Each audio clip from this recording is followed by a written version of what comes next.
remarks.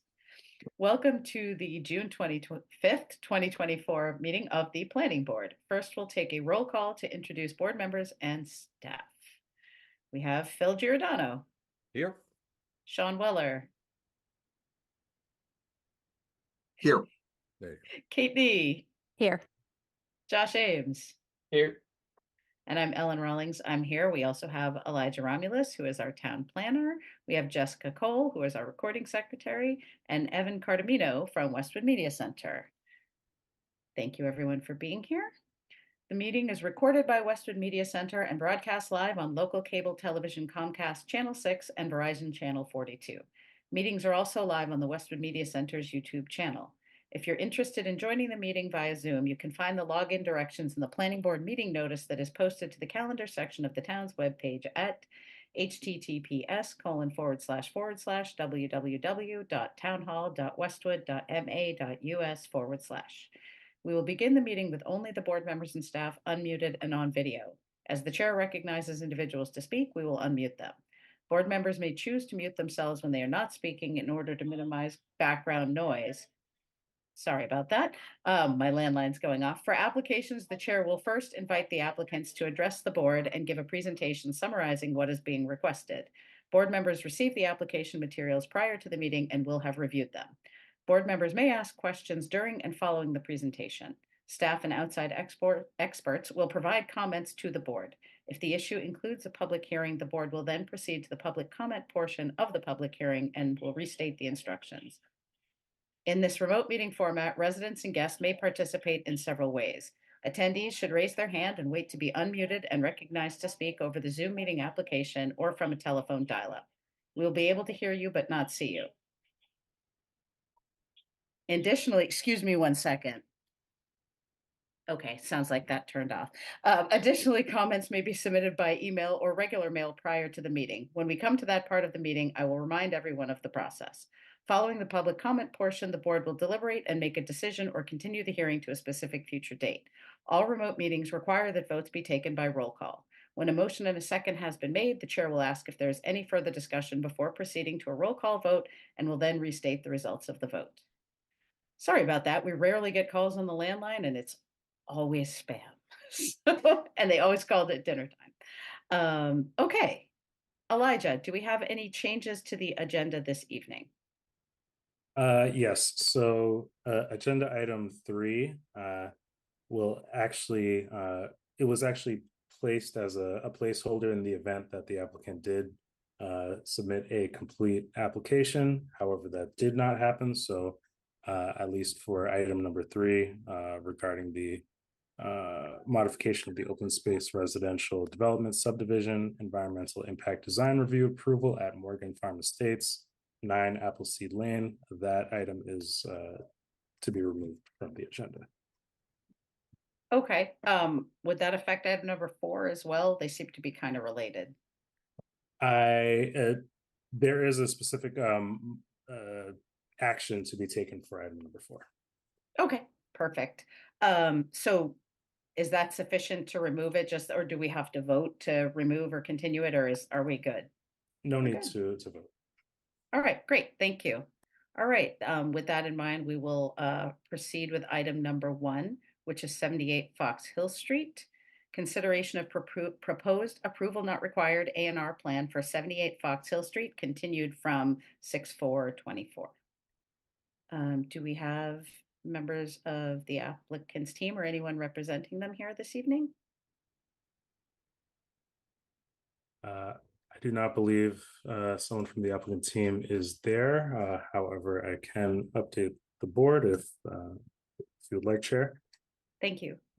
Yes. So since the last meeting, the application and the A&R plan was updated to I guess edit and correct some of the technical deficiencies that the plan had, including but not limited to including the existing proposed square footage, so the signature block for the the board to endorse, as well as some other language and the dimensional regulations for the zoning district that it resides in. Since then, the applicant has been able to update that. They submitted it this afternoon. And aside from one need to address the plan, which I've included in a condition of approval, I would suggest that the board endorse the plan if they so see fit. If you would like, I can share the actual plan on the screen if that would help for the board. Yeah, I think that the most recent version of the plan, just projecting it in case anyone has questions or comments, would be helpful. Thank you. So this is the plan here, if everyone can see it. Yes, so this had been before the board a few times in the past few years. As we had mentioned before, there was some litigation between the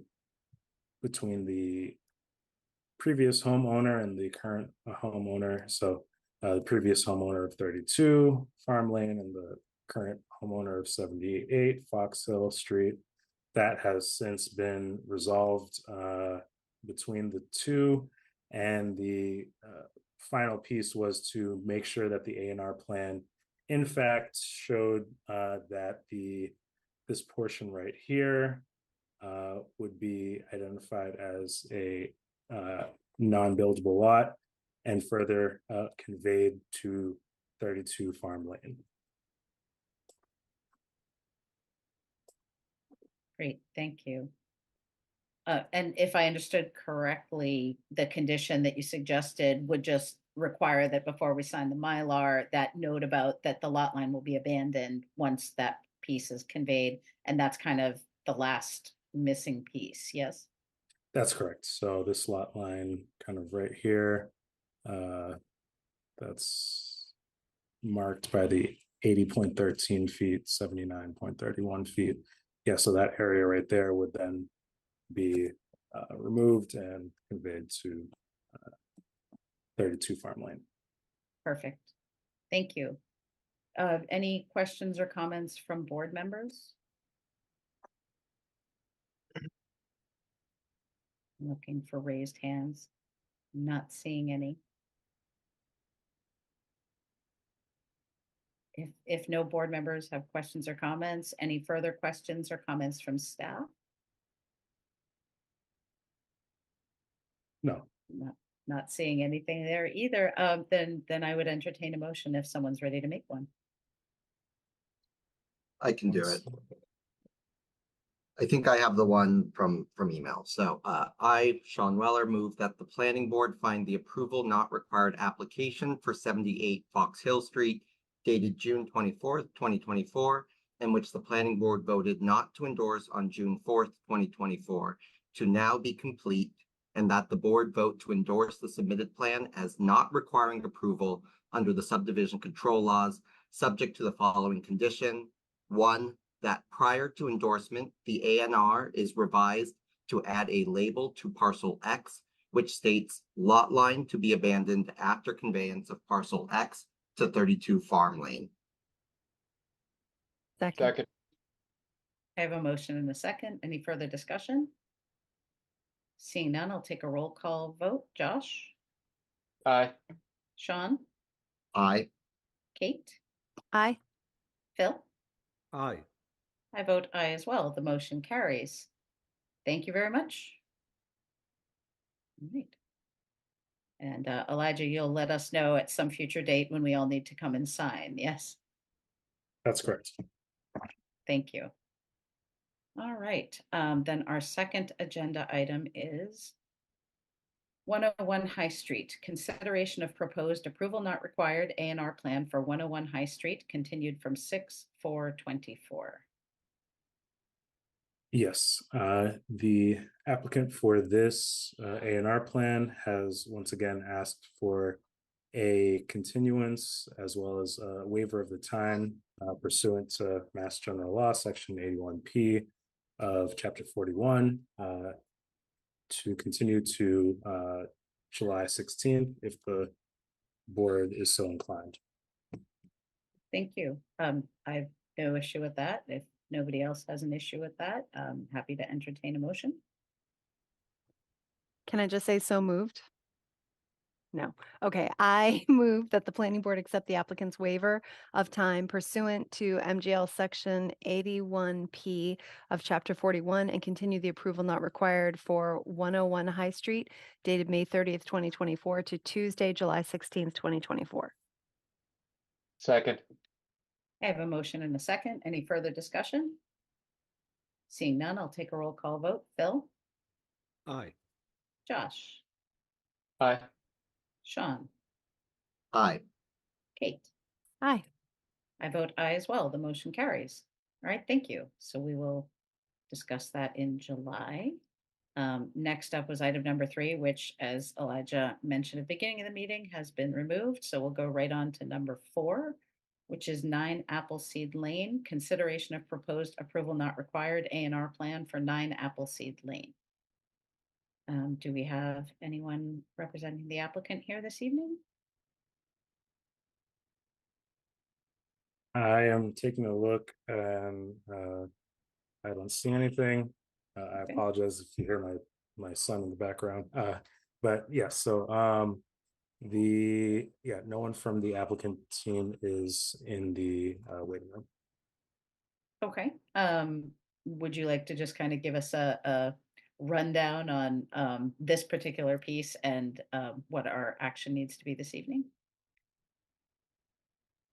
Yes, so the applicant had requested or had submitted an A&R plan, and in order for that A&R plan to actually even be approved, it would have had to have gone through a subdivision modification, referencing back to the agenda item previously that I had mentioned needed to be taken off. Basically, there was a condition of approval in the subdivision decision that mentioned that all owners of said land that is to be adjusted needed to actually sign off on the give property owner authorization. And so that was not the case in this application. So the A&R is not able to actually move forward, at least until there is property owner authorization. Not only with the subdivision change, but the A&R itself is affecting 2 different parcels of land. Only one property owner has signed off on the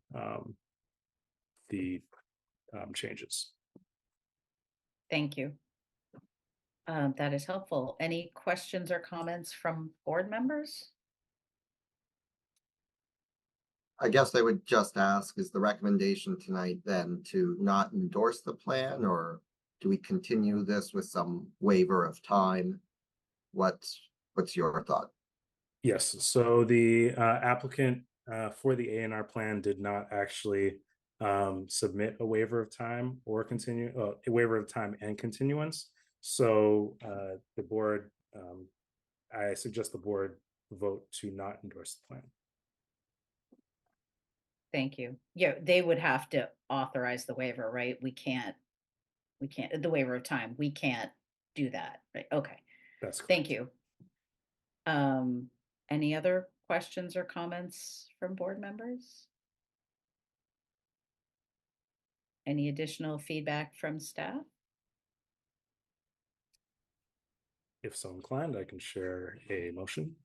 Thank you. I move that the planning board find the approval not required application for 9 Appleseed Lane to be incomplete, and not in accordance with section 3.1 of the planning board's rules and regulations for the subdivision of land, and that the board vote to not endorse the submitted plan as not requiring approval under the subdivision control laws. Second. Second. I have a motion and a second. Any further discussion? Seeing none, I'll take a roll call vote. Kate, Aye. Sean, Aye. Josh, Aye. Phil? Aye. I vote aye as well. The motion carries. Thank you very much. All right, so we are now on to agenda item number 5, 909 High Street, which is consideration of a modification request to the Flexible Multiple Use Overlay District FMUOD special permit for rehabilitation and expansion of historic Obed Baker House and construction of a new veterinary facility at 909 High Street. Oh, and I see we have Nora Todd Sullivan. Hello, welcome. Hello. Hi, so I can give you a brief update and then Todd Sullivan is here to answer any questions you have. Thank you. So as you all know, this project was before the board last year and the planning board granted a flexible multiple use overlay district special permit for a project that involved renovation of the historic Obed Baker House and construction of a veterinary clinic on the adjacent land. After that approval, there was also approval by the Conservation Commission for the same project. They received an order of conditions. The planning board then also approved an EIDR approval for a new cemetery shed that was part of this project to be built on town-owned land to replace the existing cemetery shed. And the Conservation Commission also issued an order of conditions for that. Then the town sold the property to Todd Sullivan, and Todd began work on cleaning up the wetland area, got further along into the project, and in doing some examination of the Obed Baker House, discovered some concerning structural issues with the beehive oven. The foundation for the beehive oven was found to be supported by wooden shims, which is not a stable condition.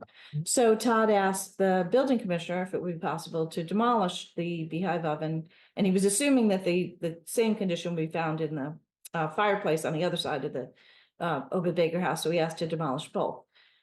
Mike Perkins responded that doing so would be inconsistent with the terms of the proposal that Todd had submitted in response to an RFP back in November 2021 that the select board accepted in January 2022.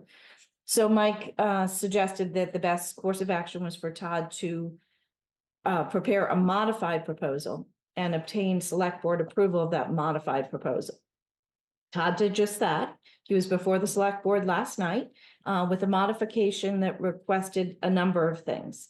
The first thing it requested was removal of the beehive oven and the fireplace inside the Obed Baker House, and replacement of the existing chimneys with false chimneys that appear to the same as the existing chimneys, but are just made with a brick veneer and do not actually attach to fireplaces or ovens within the home.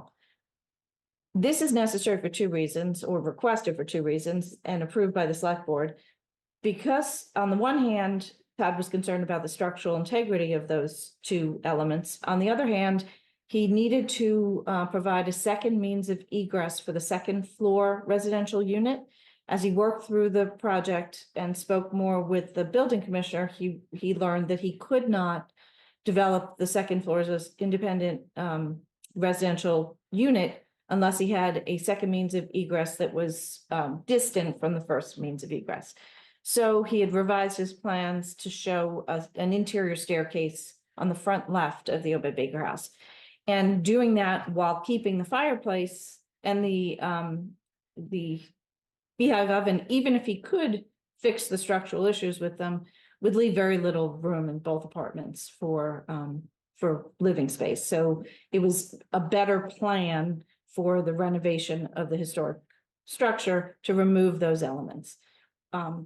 When we met with the select board last night, I did note in my report to the select board that the RFP did not actually require the preservation of those interior elements.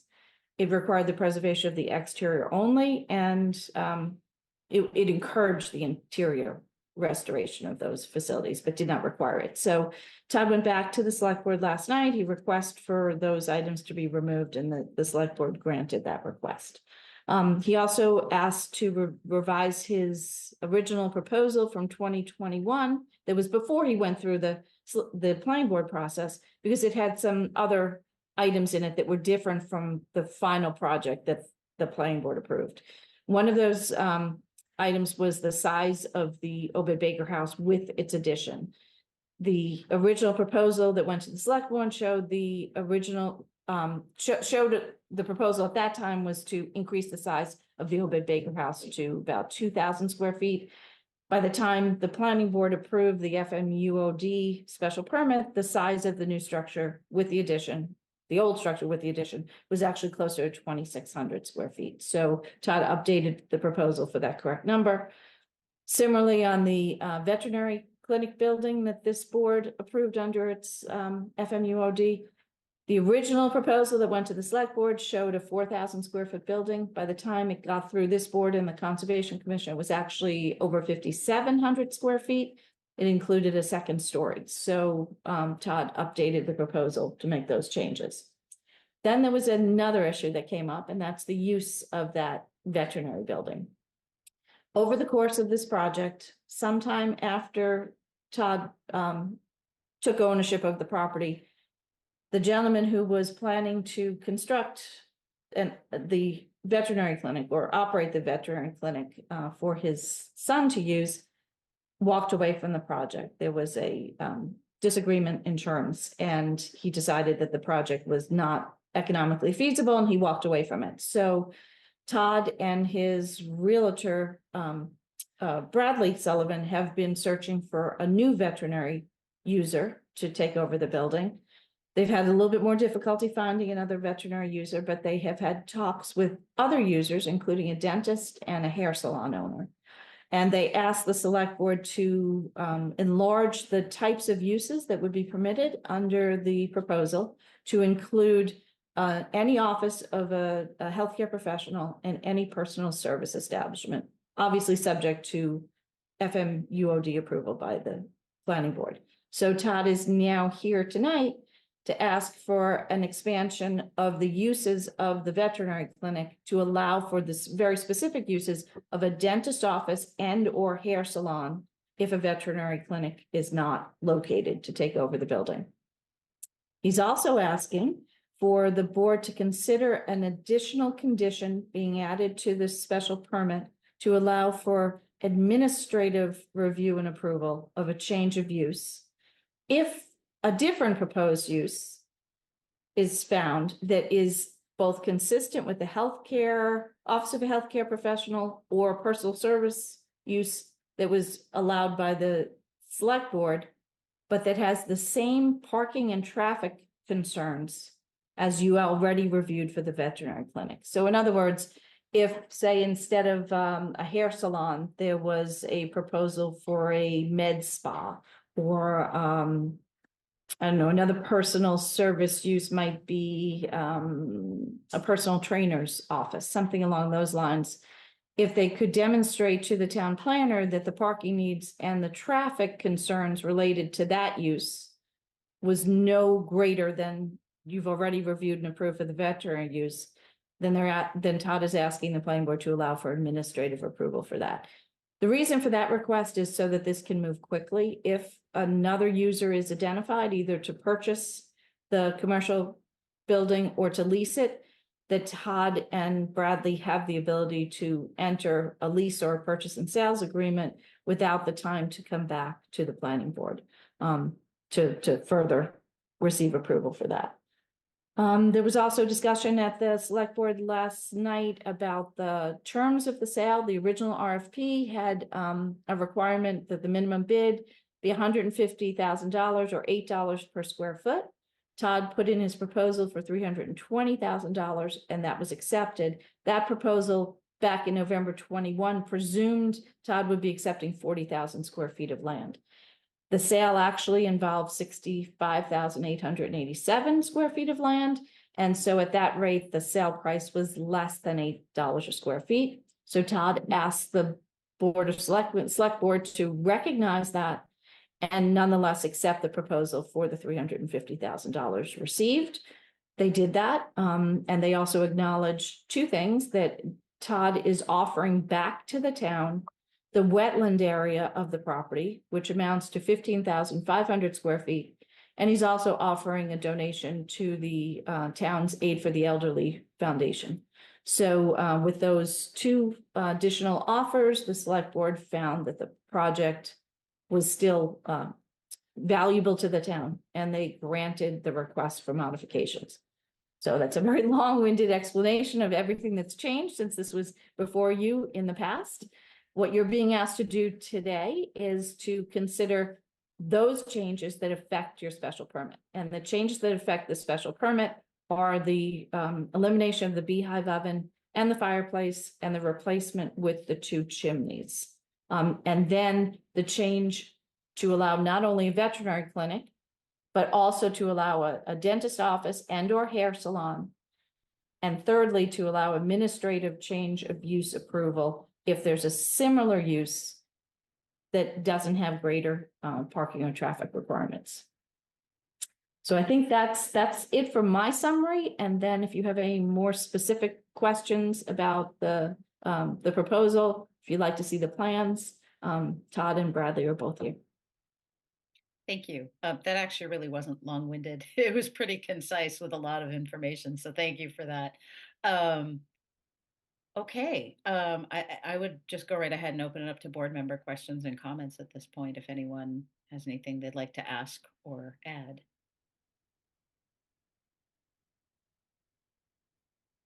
Phil, you got your hand up first. Hi, I just have a question. We're saying parking and traffic, but what about other considerations? For example, this hair salon generally has much higher water usage and other kinds of things that could impact whether it's stormwater or other aspects. And that to me is a little more restrictive. I mean, more open, I should say, not restrictive, than what without having a comparable usage. So how did we end up, I guess, on just those being the parameters? So the proposed change in use would not affect the structure. The structure is proposed as designed. So the amount of water, the amount of electricity may differ between uses, but the water would come in through the same lines and the sewerage would use the same lines as well.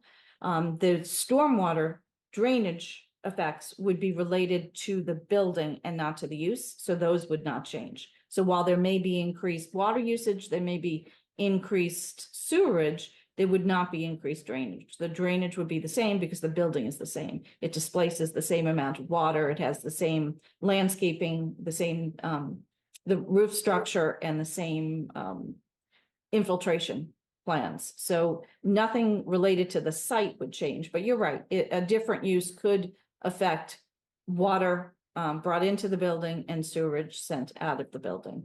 Neither of those items, I think, had been raised as a particular concern at this location, whereas traffic and parking had been, and so that's why we focused on those. Okay. I mean, I hear the need for flexibility, but I guess obviously the fallback is, and I recognize the need for, you know, sometimes administrative as compared to coming back to the board, but the parameters seem to be kind of vague since it's only limited to traffic and parking. And obviously, you know, there's a high degree of trust on the administrative review, but a little wary of just an open-ended personal services business. Essentially could be anything. I mean, a lawyer is a lot different than a barber versus a hair salon versus a vet versus other kinds of usage. So yeah, they are broad categories, that there's no doubt about that. And this is not something that's been done before in an FMUOD special permit. So this is a request that's a little bit different than the board operates. But that is the request that the applicant has made for the board to consider. And then it depends, part of the prior discussion, if I remember correctly, was also impacting on the anticipated, just focusing on the traffic, you know, the degree and the hours of the cars coming in, the cars exiting, and because especially in that particular area, that would be something that could be a concern. Yeah. And I think that that would be, if the board is interested in adding such a condition, those would be concerns that the town planner would look at. So they'd look at parking and traffic, and when they're looking at traffic, they would be looking at hours of operation related to that traffic. So there are a couple of concerns at that location. One is site distance. And so the toughest times are during commuting hours, especially the afternoon commuting hour, where cars are coming past the building from the east and north side and traveling towards Walpole. That's the most difficult site angle, is someone's coming out of the building and traffic is coming in that direction. So a use would have, in order for a use to have similar traffic requirements as a veterinary clinic, it would have to have similar hours of operation.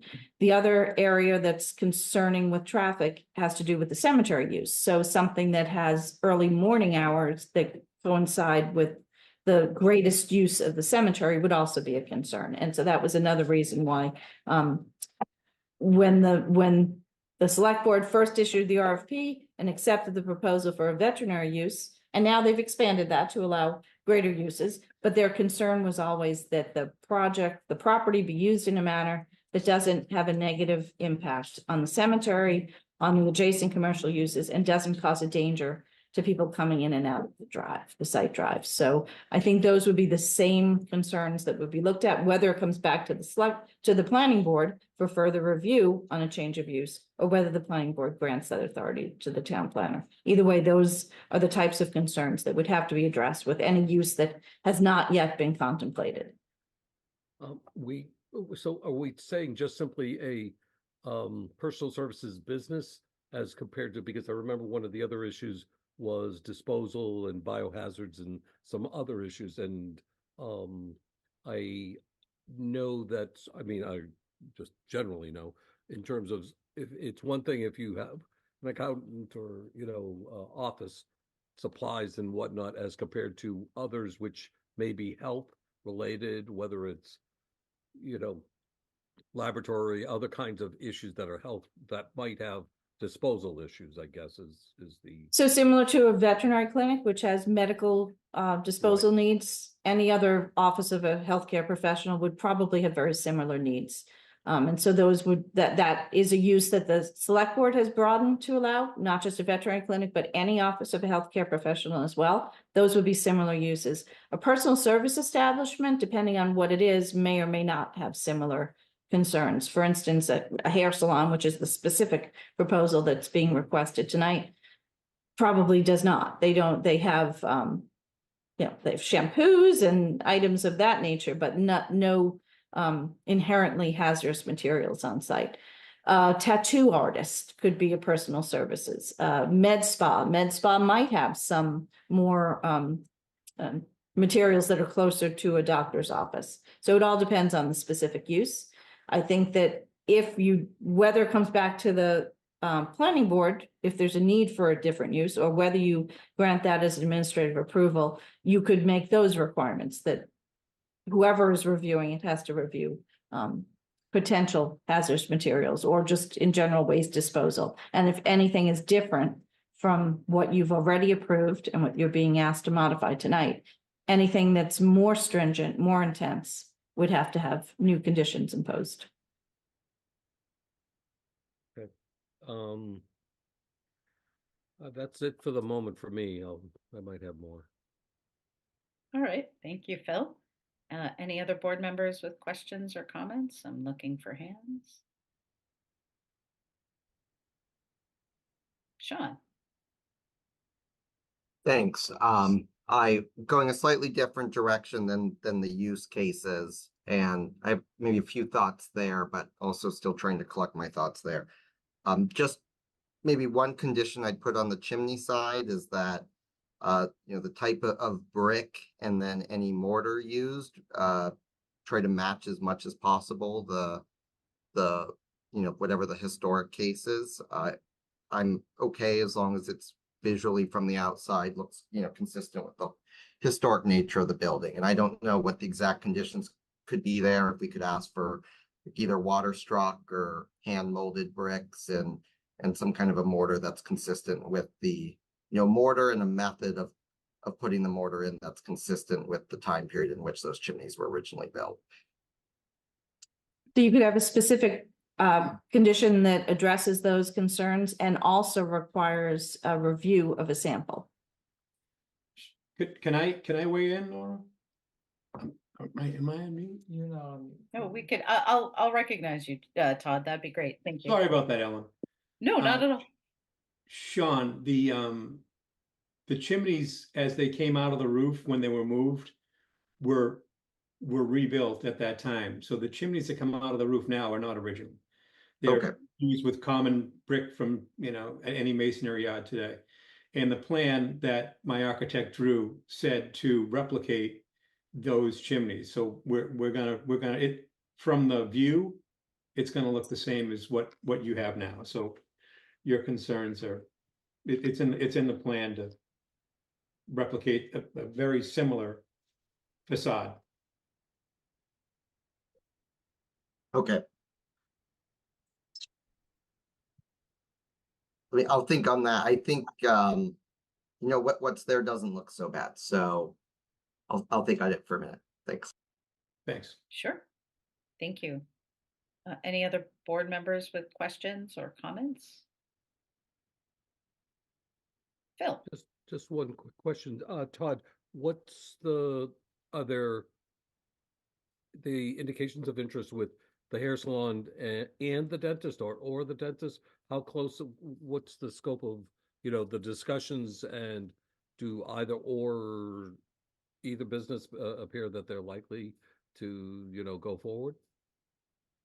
You want to describe this? This is my son Bradley. He's the broker. Hi, Bradley. How's it going? And so you also, I don't know if you have the proposal in front of you, but I've also attached to our proposal a few different documents of correspondence between myself and the dentist, as well as correspondence between myself and other veterinary practices. And so to answer your question, we have been in discussion with them for going on a few weeks now. And the main concern that's been raised with most businesses that we've been in contact with has been an issue of not having certainty regarding the project. So if an investor were to invest their money in this project without being guaranteed usage, without being guaranteed permitting, so on and so forth, it then becomes a lot less viable of a pitch. So we have been in contact with them and they have shown interest in the property, but they're waiting to have some more legitimacy to be able to make an offer on. And that's the reason why we're requesting this proposal and this administrative approval, in order to basically allow us to market this in a more broad aspect. And in doing so, both provide some tangibility to those potential tenants, as well as speed up the process of finding a new tenant, as the scope has been difficult for a veterinary clinic. And I understand that, and I understand the need to, sometimes you need to move quickly. I guess I mean my concern is just the open-ended nature of essentially a personal service business could be anything. I mean it's all a full range, where traffic and parking is clearly the issue, but I'm just trying to contemplate all the different other possibilities, and just that's I can see where you say, okay, a dentist or a salon, that could be work, but what else is out there that you think you might have the ability to attract to this particular space? So that's essentially what we're looking for now, and the reason why we're asking for this approval. And I think one thing that might clear up any concern is that not only are we aware, but Nora is aware and has done a great job of explaining all of the concerns that could be brought up with any potential other business.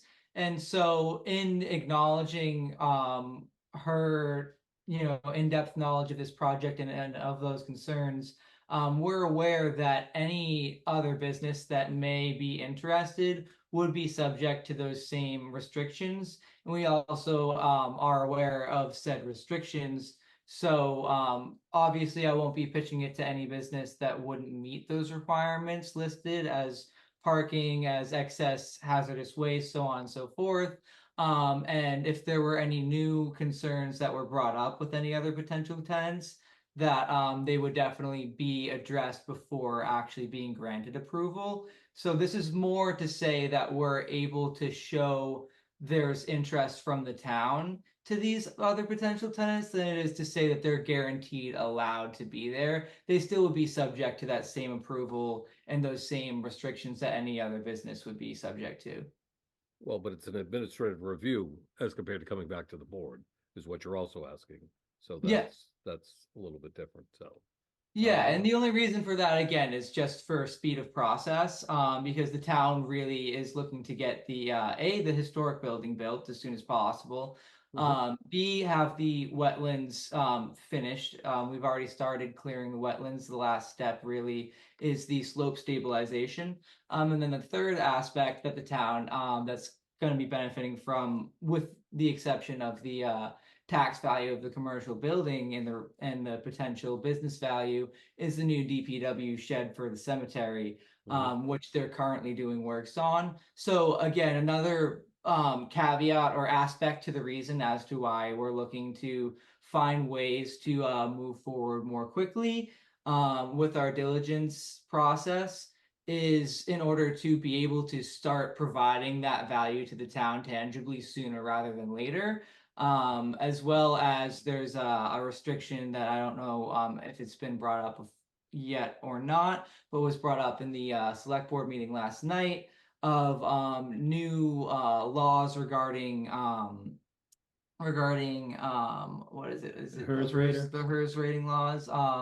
And maybe Nora can weigh in. Yeah, they're regarding home efficiency, to put it to a broad spectrum. Okay, And it's a historical property, so if we don't have these permits applied for before a certain time in July, I believe, then those new restrictions come and further burden the project.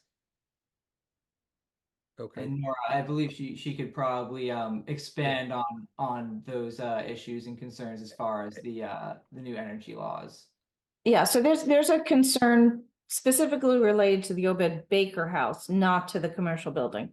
Todd is looking to restore that building and he needs a building permit to do it. If he applies for his building permit prior to July 1st, he's under the current building code. If he applies on or after July 1st, he has to conform with the modified stretch code, which imposes much more stringent requirements, the construction that would be extremely difficult to meet in a historic building.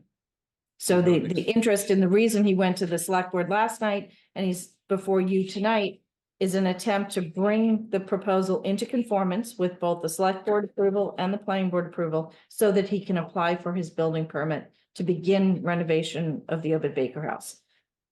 As long as he applies for the permit before July 1st, once he obtains the permit, he can begin that renovation, but he won't actually be able to occupy the Obed Baker house for residential use until he constructs a commercial use, and that commercial building is ready for occupancy. So it's a little bit of a hurry up and wait situation, but it's very some important. kind of decision is needed tonight then. Yes, You're muted. sorry, a decision is needed tonight, and if the decision can't be granted tonight, then it will have some significant impacts on the ability of Todd's ability to restore the historic building. Now, Nora, if the traffic or parking is materially different, is that coming back to the planning board, or is that supposed to also be? Yes, within... so if you impose a condition allowing for administrative approval and a proposed use comes forward that does not have equal or lesser traffic and parking impacts, it comes back to the planning board. If you grant approval of this modification but don't add that condition, it'll come back to the planning board as well. I'm good for the moment. I see Kate's up. Thanks, Phil. Yes, Kate. Yeah, hi, thank you. I just wanted to say I'm fine with all of everything we've heard so far tonight, everything that has been requested. And I did just want to say to Mr. Sullivan, thank you for sticking with this. This is a project that we're looking forward to having some thriving businesses in that location that is dormant right now.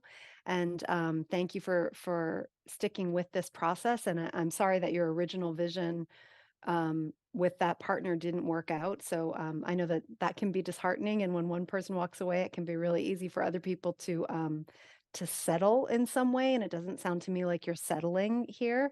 And I do appreciate that when someone's trying to make a decision about where they're going to put their business, it is, you know, if they can get in somewhere faster, if they're ready to conduct business, they may go elsewhere if this process for you is too slow. So so I'm fine with everything, and you know, whenever the rest of the planning board is done with their questions, I'm ready to vote on this. Thanks. Thank you, Kate. Kate. Thank you, Kate. Any other questions or comments from board members? I have a couple of quick ones, but I don't want to cut anyone off. Right, I'm not seeing hands. So my quick questions. I know I watched the select board meeting last night, so I'd already heard that the beehive oven and the fireplace were like not structurally sound. So that's not awesome, and I'm sorry that you came across that.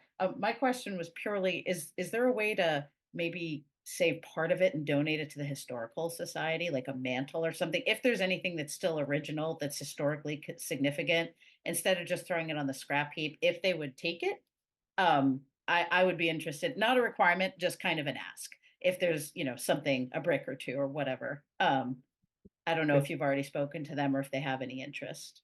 Kate, when you take bricks apart, it's becomes rubble, but I'll be able to definitely save some bricks and donate them to the historic people. That's no problem at all. Glad to do Awesome. it.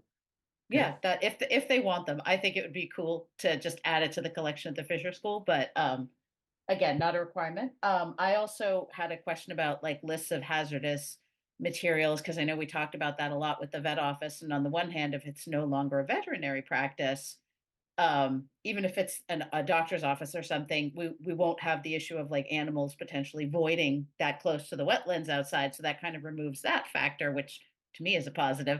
Love the animals, but you know, near the wetlands always kind of made me a little.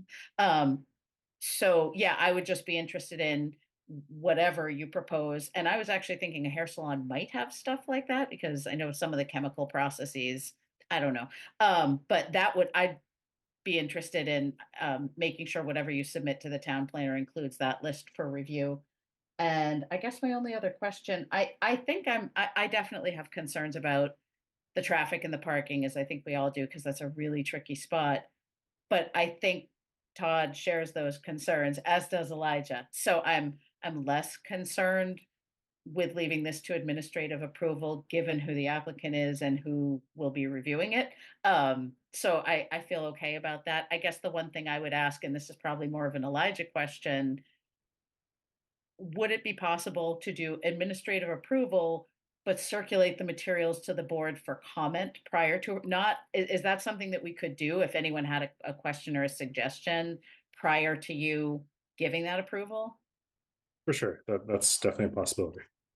Okay, as long as that's cool as far as procedure goes, I would be fine with that, so that members of the board could add or subtract input as they saw fit prior to that approval being granted, but not necessarily hold things up in any way. So that's all I had. I am also sorry that the original tenant was no longer part of the project, but I am happy to see this project continuing to move forward. So yes, I see Kate and Phil. I'm not sure who got their hand up first. Okay, I think It looks like Phil. Just to follow up, I understood from Nora just a moment ago, if it's equal to or less on the traffic and parking, then there's no issue. But it comes back to the planning board on that as compared to administrative review. If there is a greater demand or higher impact on traffic and parking, I just want to make sure that we're all kind of on the same page on that. Is that correct, Nora? That is correct. Administrative. Yes, so that'll be in the condition very specifically that it can only be approved administratively if it's a use that is allowed in the FMUOD district, if it's a use that fits the criteria approved by the select board in their acceptance of the modified proposal, and if the parking and traffic requirements are no greater than what you approved back in April of 2023 for the veterinary clinic. Okay, I'm good. Thank you. Great, thank you. Kate? Thank you. I just wanted to understand better, what are the parameters under which we would be seeking comments from the planning board, and how much time are we giving them? Because I don't want this process of commenting from the planning board to replace a planning board meeting, which would not be public. And so I have a little bit of a concern about that. So if I guess this is the way I would see it working. An application would come in for a request for an administrative change of use. Elijah would review that request. If he determined that it met all those 3 criteria, it's okay in the FMUOD, it's consistent with the select board approval, and it doesn't have greater traffic or parking needs, he would indicate his interest in issuing an approval, and he would send a copy of the application to the planning board members, who could individually let him know if they had concerns. But there could be no discussion between planning board members, and you would be informing Elijah of anything you thought he needed to look at, but it would still be Elijah's decision to grant or not grant the Oh. And use. we're talking about like 36 hours, right? Like, Yeah, brief it window. would have to be pretty quick. Okay. So an administrative approval has a limited time frame. We generally try to get the decision out within 10 days. Great. Thank you. Appreciate it. Madam Chair, just to expand on Nora's point, is in sending out any updates to the board, it would be in a fashion that would not allow for deliberation. And it's for information only. I mean, essentially, as compared to review and approval. That's Right. just one of them. That's correct. Yeah, Yeah, Thank you, you'd be and- giving the authority for review and approval to Elijah. So he would be taking it from there. You would just be advising him. thank you. Yes, and I'm glad you asked that question. That's exactly what I was kind of asking, not to slow things down, not to subvert a meeting, but just more like if something pops out, like, me and the native plants. So something like that, just to kind of look at it quickly and say, this all looks great. Or if something popped out like, oh, can you just make sure you do that? Just as like an extra. And again, it has nothing to do, Elijah, I trust you implicitly, but just just to kind of get a sense, since this is kind of something this board doesn't usually do as far as giving that kind of broad scope. I just thought that might make some other board members feel better, or, me too, just to get a last look at it before it goes forward. Yeah, So that, I'm if that- satisfied with that. Thank you. I really I just appreciate it. wanted to Thank just you. clarify one other thing. It's only a change of use. It's not a Right. change of design. It's not a site plan change. It's not a building change. It can't be changes to the lighting or any exterior aspects. It's just the use. So it would just be the type of business? That's it. That's it. If Todd has the need to change anything about the design of the project, that would have to come back to the planning board. I think Bradley's looking to jump in. Yes, Bradley. If you don't mind, I just like to get some clarification and possibly give some clarification. So as Nora said, we're not looking to change anything as far as the the site plans are concerned. So to go to your point of native flowers, for example, none of that would be changed, no matter what the use would be. So I guess my question for clarification behind this this review process would be, it was to my assumption that the administrative approval would both need to conform with all of the current guidelines for the agreed upon proposal, and in the case that they didn't follow any of those guidelines whatsoever, whether it be minor or major, that would be brought back to the planning board for review regardless. So my questioning, I guess, for clarification is more to get to the point of the, I guess, process and purpose of having further commentary on a proposed use that would be conforming 100% with the existing guidelines and plans, as there is already a covenant in place to review further if there are any changes. Understood. I think where, first of all, the native plant thing was probably a bad example. I meant that in general, when we will get a note from Elijah about any project with a list of stuff that he's administratively approving. I was just using that as an example, as something in the past that I have personally given feedback on. I think, I can't speak for the board, but my kind of desire to do this is because I think there are things that on paper would 100% conform, but more eyes, like someone might think of something like, oh yeah, that sounds like that would conform, but that there might be an aspect that someone thinks of that would have an impact that we might want to ask the town planner to consider before granting that approval. That's kind of where I'm coming from, particularly since it sounds like this ask is kind of unprecedented. And I'm not opposed to granting it. I just kind of wanted one small little sliver of extra chance to give input in case there's something that occurs to someone. I mean, that's why we're a multiple member board, right? Everybody brings a perspective. So that's kind of where I was coming from on that. But I understand why you're asking and I understand what you're saying. But I guess for me, it's even within it looks like a 1-for-1, someone might still have a thought, a small detail even, but sometimes those small details have a large impact. Yeah, definitely, and I totally understand your concern. So I guess just to further clarify about the process in that regard, then.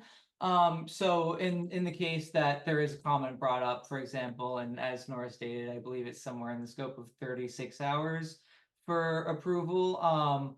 What would be the process involved in that? Were someone to have a comment brought up in granting said approval? And remediation for any potential concerns. So as I said, a administrative approval is generally issued within 10 days. I believe the terms of administrative approvals allow the town planner up to 21 days, but we try to get all the decisions out within 10 days. So I think the idea here is that Elijah would review the application.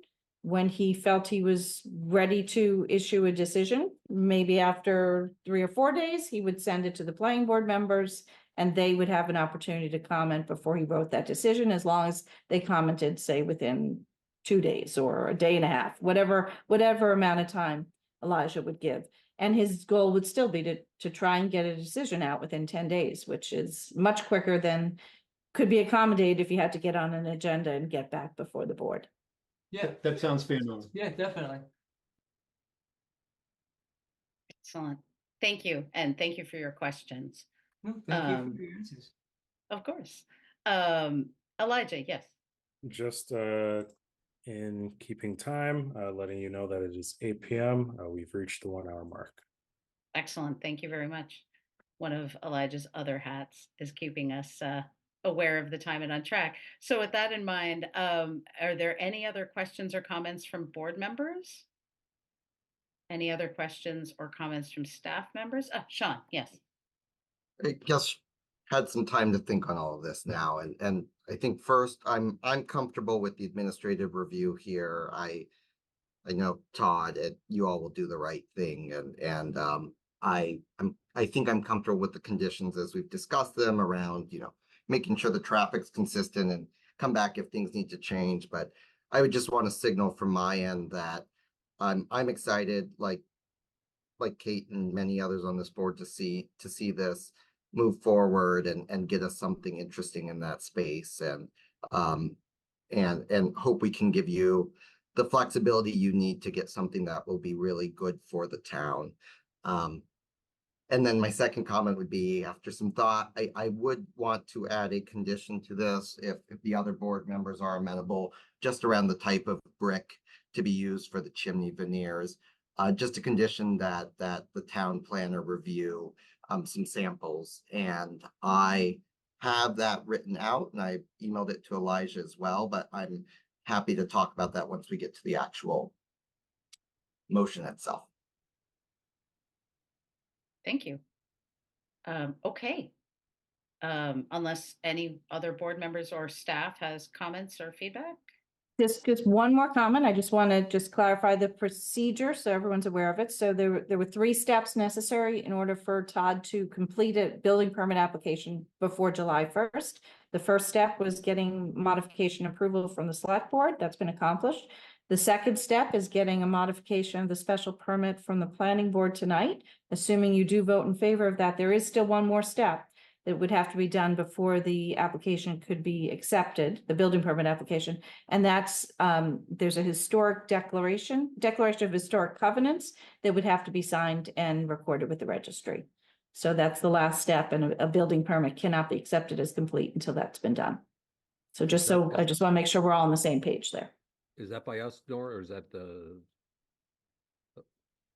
you're muted? Sorry about that. No, it has to, can you hear me? It has to be signed by Todd as the applicant and signed by the town administrator and then recorded at the registry. Okay, so once we get through what we're doing Once you tonight- get through, yeah, then he's Okay. clicked off 2 of the 3, 1 more to go, and then he can get his application in. Great. And he pretty much has until Friday at 1 to do that. And I echo what All others have said. We're excited to get you going. Yes. Yes. Great. So hopefully we can get our part done, now and and help expedite this a little bit. Great. If nobody else has questions, comments, anything, I would happily entertain a motion.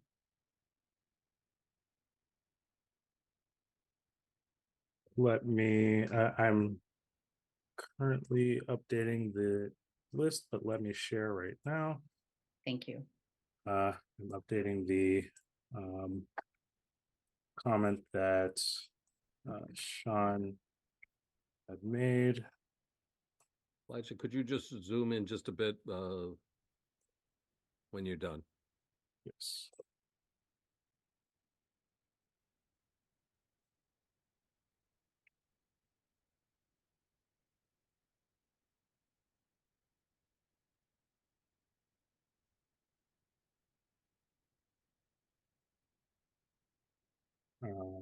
So these, all right, so just first order of business would be that the board consider whether this is a major or minor modification. And so if they're so inclined, I suggest considering it a minor modification with the shown motion. I move that the planning board determine the modification of the flexible multiple use overlay district FMUOD special permit consolidated environmental impact and design review EIDR and water resource protection overlay district WRPOD approval for 909 High Street as described in the application thereof submitted to the planning board and filed in the office of the town clerk on June 20th, 2024 to be minor in nature. Second. I have a motion and a second. Any further discussion? Seeing none, I'll take a roll call. Kate? Aye. Sean? Aye. Josh? Aye. Phil? Aye. I vote aye as well. Motion carries. All right. And Madam Chair, if I may. yes, of course. Thank you. So there are a few items that have been updated since the last. You may have seen the list of proposed conditions being items number 4 through 7. Item 4 captures the change of use. Item 5 captures the brick veneer. Item 6 captures the hazardous material list. And item 7, there was a discussion with the applicant based on the reduction of the project area on the site plan. And so item 7 captures making sure that an updated site plan is submitted prior to the issuance of a building permit for the commercial use building. I can Thank you. zoom in a little bit. Would it make sense to address any questions or comments about the change conditions prior to someone beginning to read the motion? Yeah. Yes. Because I would just like to ask on 6, it only says submission of the hazardous material list. Is there going to be review, consideration? Compliance is a mere submission as compared to anything beyond that. So I would recommend, in that case, if the hazardous materials exceed what the Prior. nature and quantity of what the board approved for the veterinary clinic, it also would have to come back to the planning board. But So I would recommend amending that condition to say just that.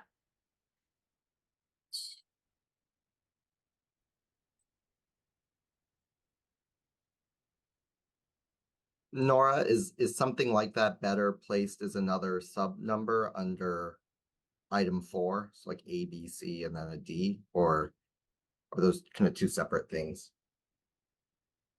I think 4 is change of use, and this is different than change of use. So I think what we're talking about is the proposed. I think it could be a separate condition because any proposed use. Yep. Even the ones you're approving tonight. So under this, you're approving a hair salon and a dentist office. And if either of those uses, as well as any use that might be approved by administrative approval, any of those uses, if the amount, either the quantity or the quality of hazardous materials exceeds what was anticipated with your April 2023 approval, then the applicant has to return to the planning board for further review.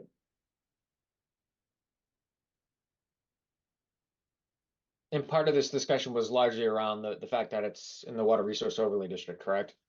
And if Correct. that's anything other than a VSQG, they'd have to get an additional layer of approvals, correct? Correct.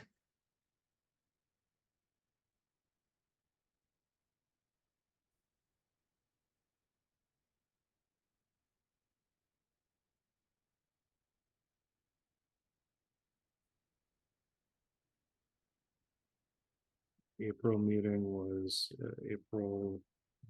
Let's see. So any hazardous materials and proposed commercial use that exceed the previously agreed upon. You could say in April 2023. I think that's fine. Yeah.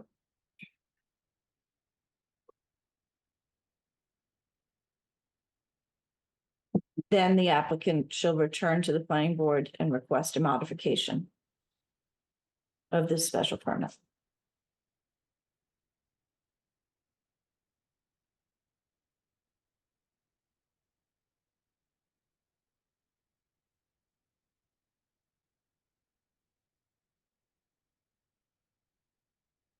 And Nora, you'd suggested something like quantity or quality. Do we need to say like any hazardous materials in the proposed commercial use that exceed the quantity or quality or intensity previously agreed upon? Yeah. I What think would you- quantity, yes, or that maybe the if the quantity or quality of potential hazardous materials are more concerning than those approved by the board in April 2023. I think that's how I'd phrase it, because it's hard to capture exactly what you could get. You'll know when you see it. The board in April. How about that may have a higher risk threshold?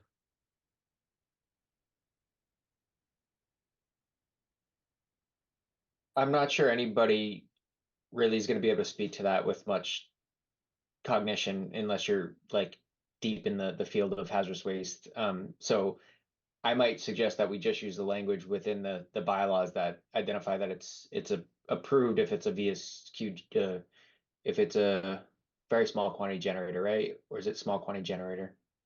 This is small quantity It's generator. small quantity. All right. So I think all this other like qualitative aspect of it becomes far too confusing personally. If you're a small quantity generator, there's a very like strict limit of how many pounds per month you're allowed and what type of waste you're allowed to send out. And if they're acutely toxic, you have no availability to ship them. So I think it's pretty clearly set within the confines of the bylaw already personally. So Josh, should we stay with what we already approved and essentially reiterate that if it's materially different? Yeah, I mean, if it's materially different and they're not a small quantity generator, then that doesn't fit the intent of our approval, right? They would need a special permit because Right. it's a different process. It's different everything. So it's So just my what if you were to say that if any hazardous materials in the proposed commercial use would otherwise require a water resource protection overlay district special permit, then the applicant has to return to the planning board for an amendment of this FMUOD special permit. I think that makes a ton of sense. I think that's perfect. So Elijah, if any hazardous materials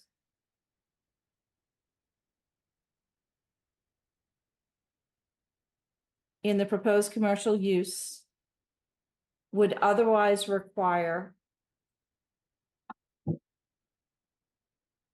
a water resource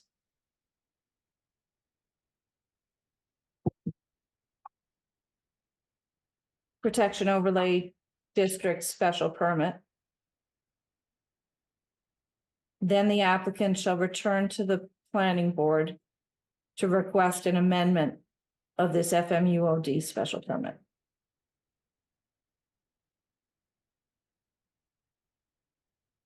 I would say, so stop a second. So it says, then the applicant shall return to the planning board. You have applicant twice there. Oh. Then the applicant shall return to the planning board.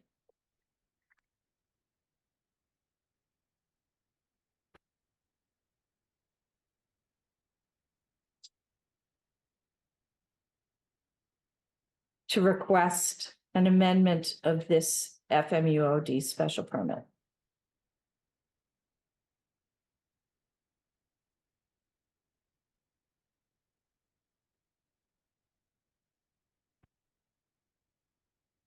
And I would just change in the first line, it says, if any hazardous materials, instead of in, I'd say associated with the proposed commercial use.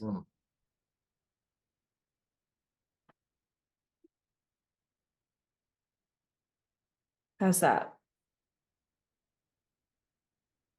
Oh, you're muted. I was going to say, The it word says then. says WROPD. I think it's WRPOD, right? Water resource protection. That's right. And I think you should spell that out, Elijah. Protection overlay district.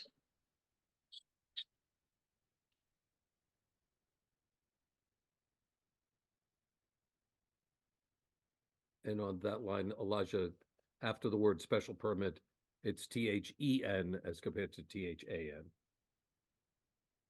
Then the applicant shall return to the planning board to request an amendment. That works. All right, thank you. Were there any other comments or discussion about any of the conditions, but particularly the newer or edited conditions?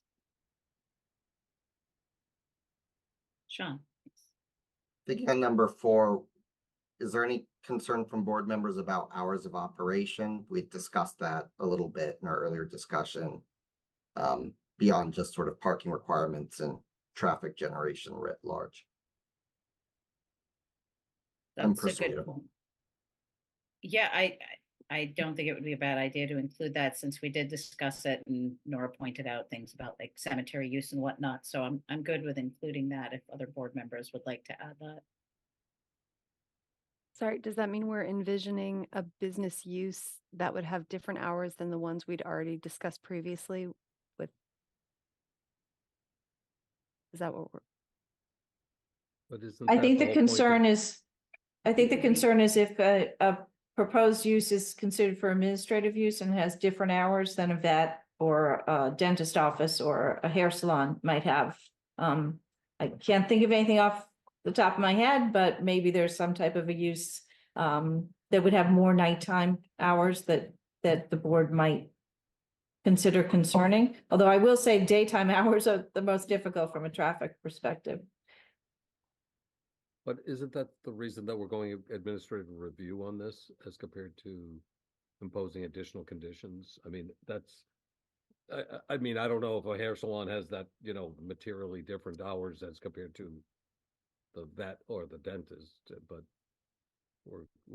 I'm just concerned we're going back too often to Traffic the well. generating that. So Sean, were you suggesting, if I understood, like just to add it to C, commercial use, which has parking requirements, traffic generation and business hours that are no greater, et cetera? Or, is that kind of what you were thinking in line with the rest of that? That just to reiterate that it should be consistent in all ways with what we've already approved? I suppose if we were concerned that some sort of a personal services establishment, for example, was going to have significantly different hours than what a hair salon might have, since what we're approving here is a hair salon, then maybe we'd want to say, yeah, bring it back to the board. If it's going to be very, maybe a hair salon can easily be interchangeable with a nail salon. They probably have similar hours, but if the town planner looking at this were to say, we're shifting the hours of operation from something reasonably main part of the day to something that's later evening, maybe we want the planning board to look at this again. However, I'm, given what Nora said as well, maybe most of the traffic concerns are during the day anyway, so maybe it's not so much of an issue if we give some flexibility here. I think the hours are tied into the traffic issue. You can change hours, but if they have hours but don't impact traffic, I don't think it really should be anything but an administrative review, probably. That's a good point.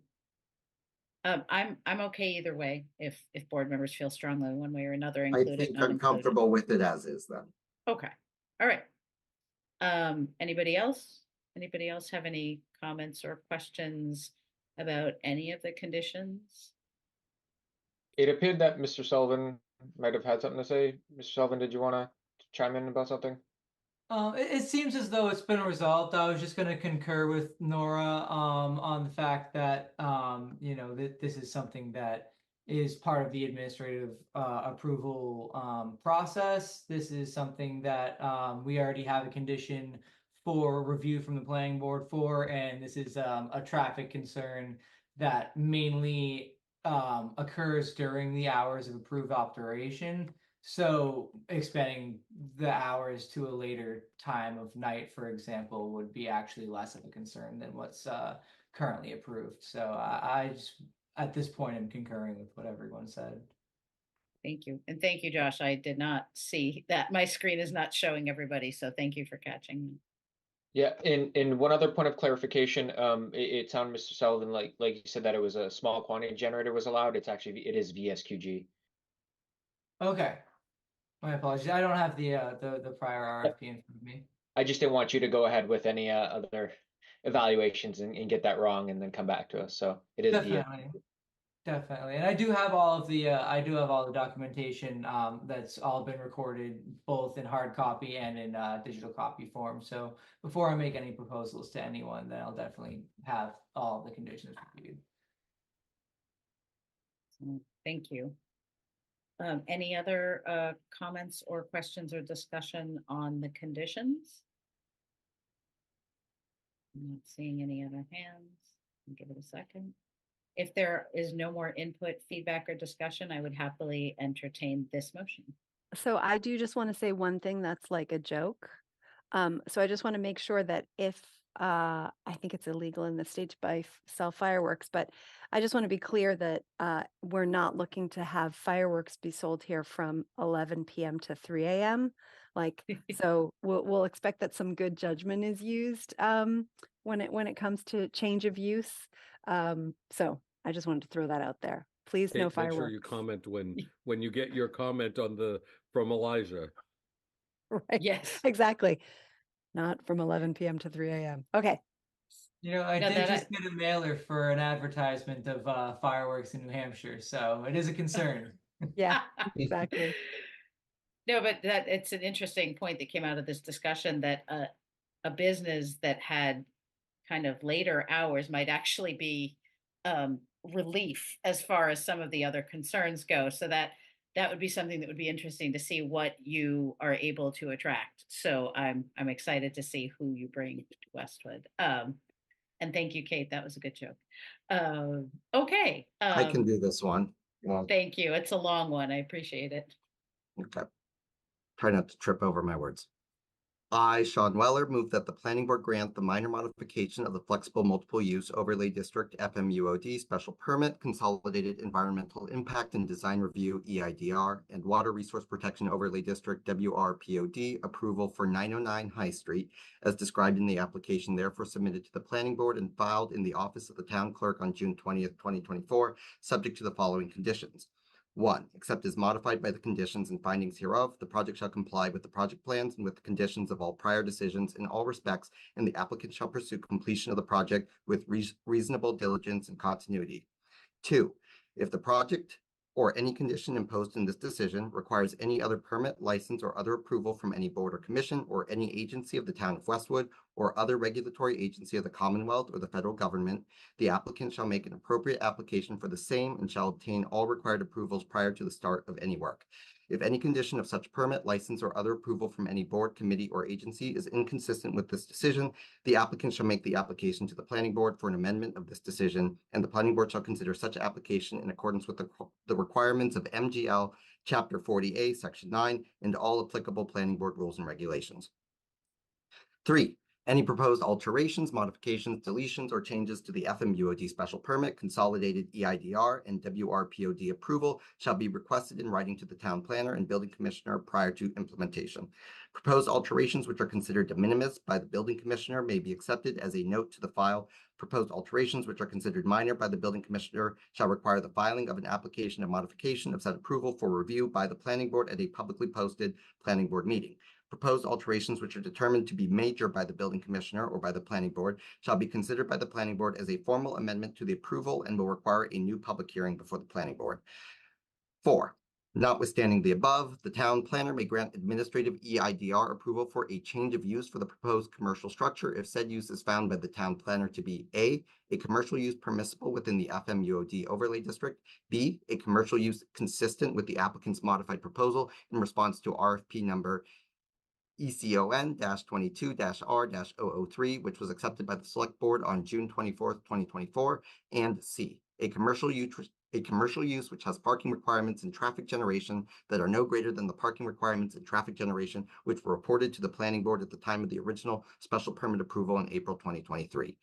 5, prior to the issuance of a building permit, the applicant must submit documentation and samples indicating the type and color of brick, the type of mortar joint, and the color of mortar to be used for the brick veneer on the replaced chimneys to ensure aesthetic consistency with historic brick chimneys of other historic properties on High Street and the surrounding area, with the type of brick used to be water struck or other molded brick and not wire cut or extruded, for review and approval by the town planner.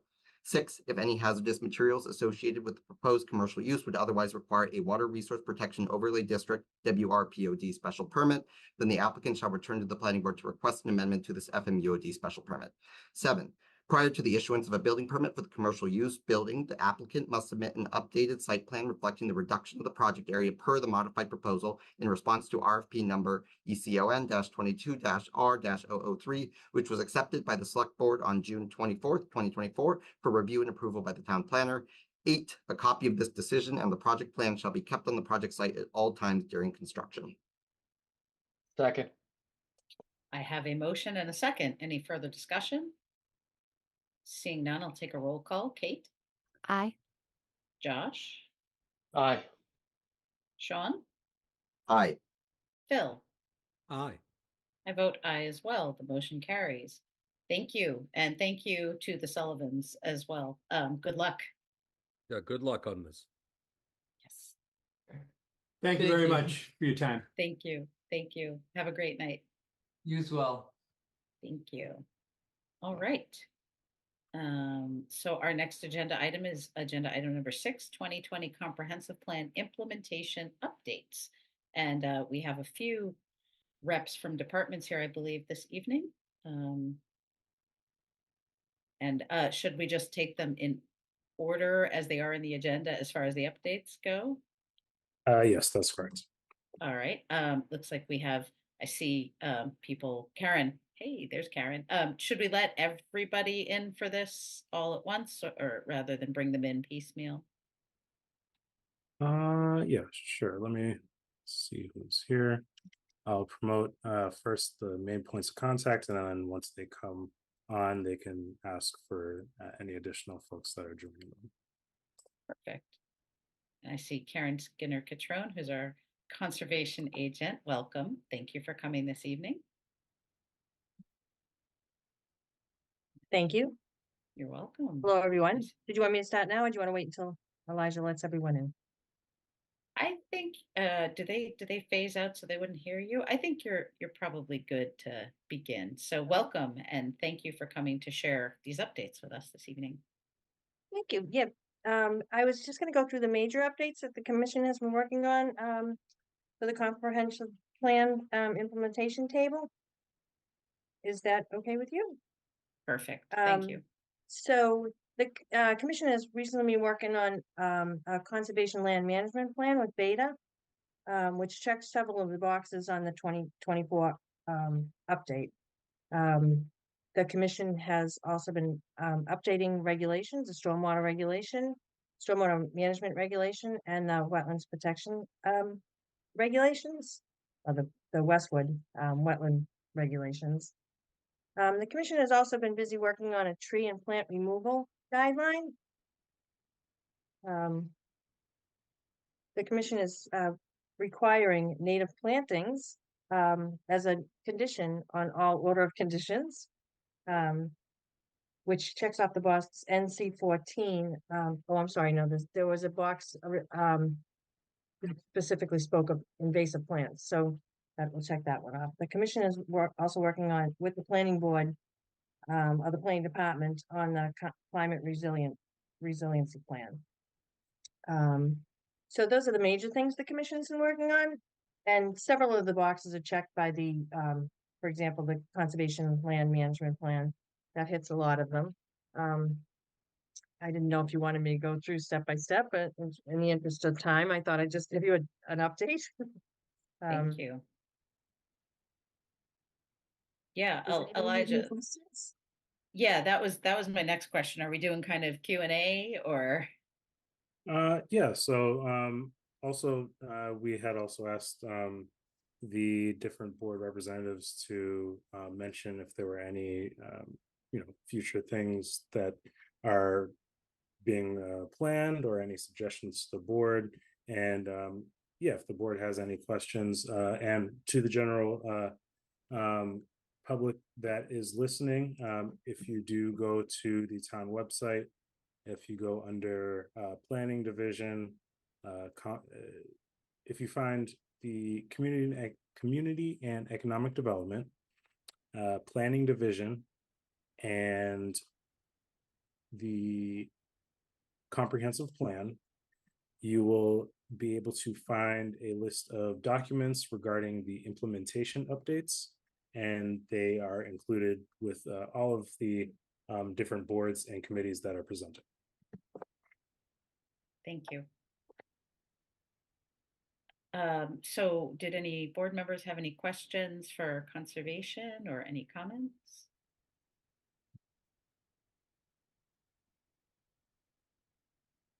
I'll give it a second.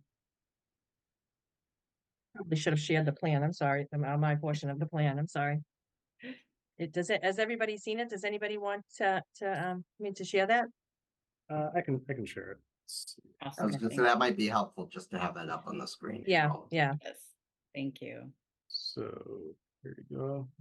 This is what we had asked various board and committee members to submit, which shows action, the type of action per the 2020 comprehensive plan, a summary, the lead agency, whether it's ongoing, whether it was short-term, mid-term, long-term, or high priority. And what we're asking folks that are presenting tonight were 2024 updates and any future updates.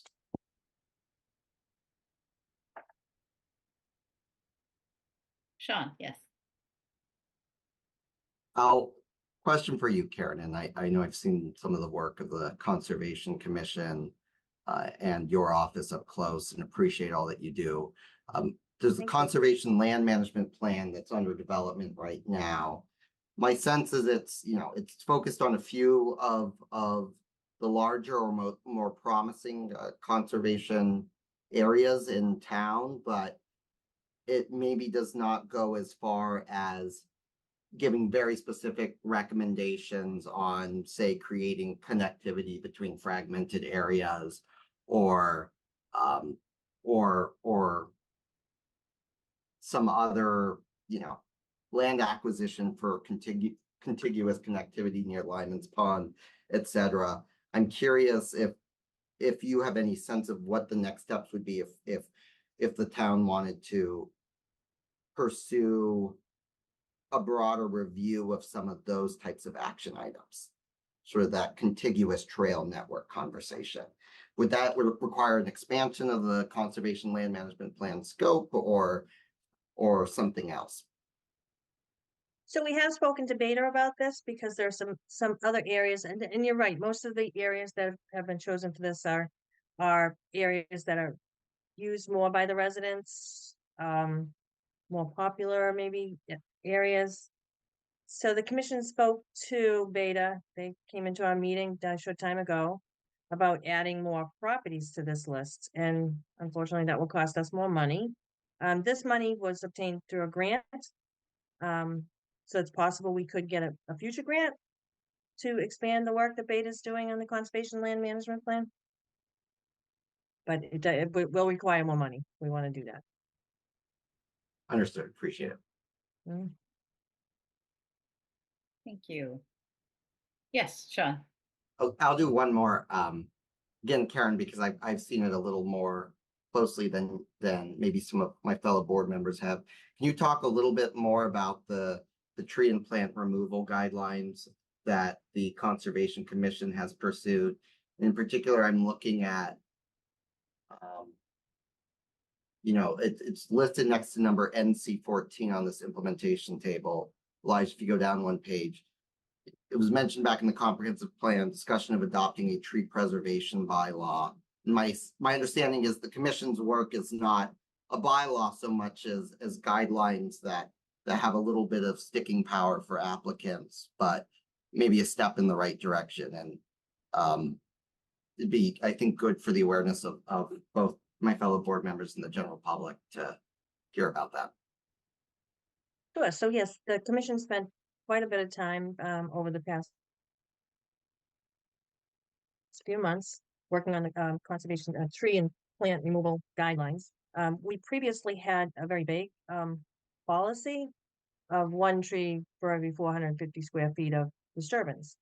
So the commission has gone into detailed breakdown all of their jurisdictional areas and have put a policy, have attached a policy to those particular jurisdictional areas. And also, I don't have the guidelines in front of me, and they are new. So, but also approaching dead trees that residents want to remove, number of trees that residents would like to remove. It's a very detailed, thorough plan, as opposed to the vague 450 square feet of disturbance policy we had previously had.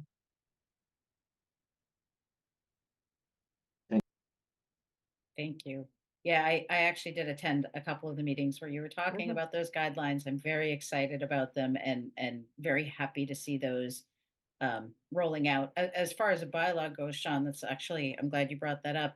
That's something that this board had discussed a couple of years ago before all the MBTA zoning kind of took the better part of our attention. As I believe if it were a bylaw, it would probably come from us. So if there's renewed interest in that, I would be interested in revisiting that again as a sidebar. Thank you. I do see other hands up. I think Kate got your hand up next. Yeah, thank you. Karen, I apologize if you spoke to this, and I'm sorry, my camera's over here, but what I'm looking at is over here. So hi. Can you talk a little bit more about what's happening with NC8 improvement to stormwater management systems?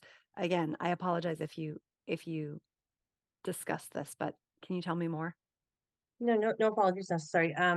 So we're actually going to have Bill Paradis of Beta come into the commission tomorrow night. July 10th to speak to the commission to discuss with the commission the stormwater bylaw. some of the commissions have questions, they'd like to update, make further updates. Most of the updates we have approached at this point are related to the online filings and then not submitting hard copies. So we have a member that's an engineer, and he would like to have some discussions regarding the amount of water that's the inches that are captured per storm. So and the first flush. So we're going to be discussing that on July 10th. Okay. Okay. And sorry, Elijah, can you scroll to another page? There's another one. Thank you. There's another one that said no work is being done on this. I forget which one it was.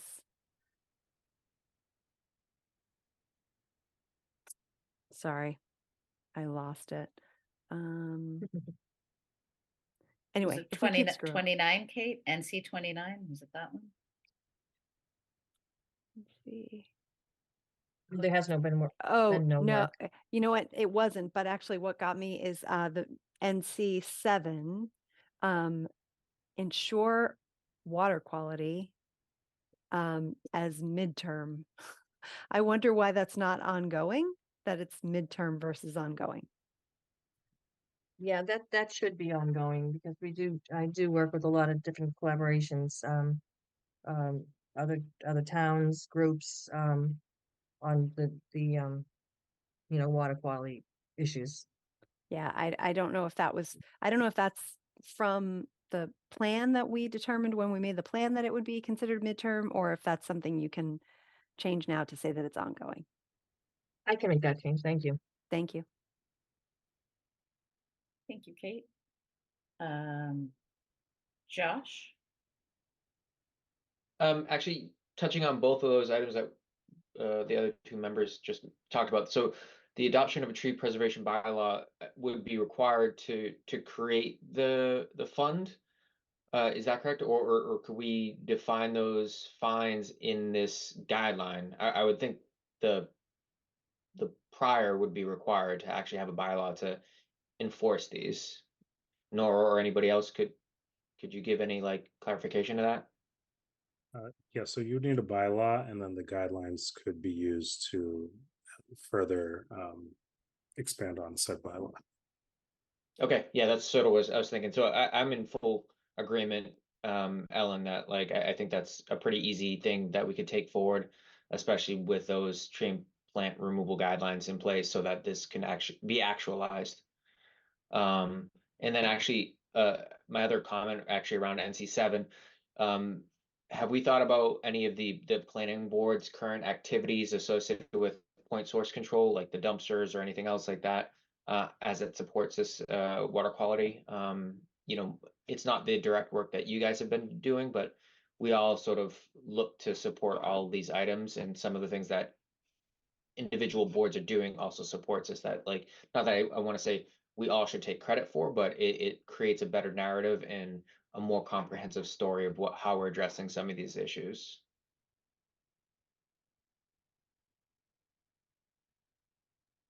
If that makes Thank you. I guess to respond in part to Josh, I think once the applicant is putting forth an application, it does go before specific boards and committees for review and comment. So I think in part it does get captured, but I think further conversation can be definitely had and continue.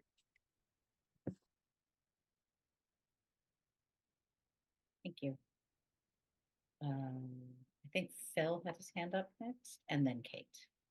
Yeah, I was just going to ask a little bit more. This is excellent and it was very useful.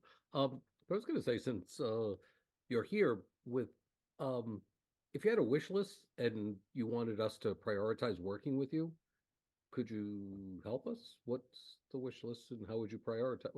How would you help us, direct our energies? Because now that like the MBTA communities, which was kind of sucking a lot of the oxygen out of our work in the past year, maybe we can have renewed focus on some of the things that might be interested, the commission. So speaking for myself, and I think the commission, other members would agree with me. One of the wish list things that we would like is more funds to maintain the conservation areas. Right now, we have a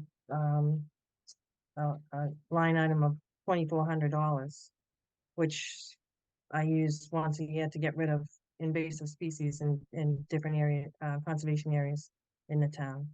But I guess and the commission has discussed that. We would like more funds to improve those areas.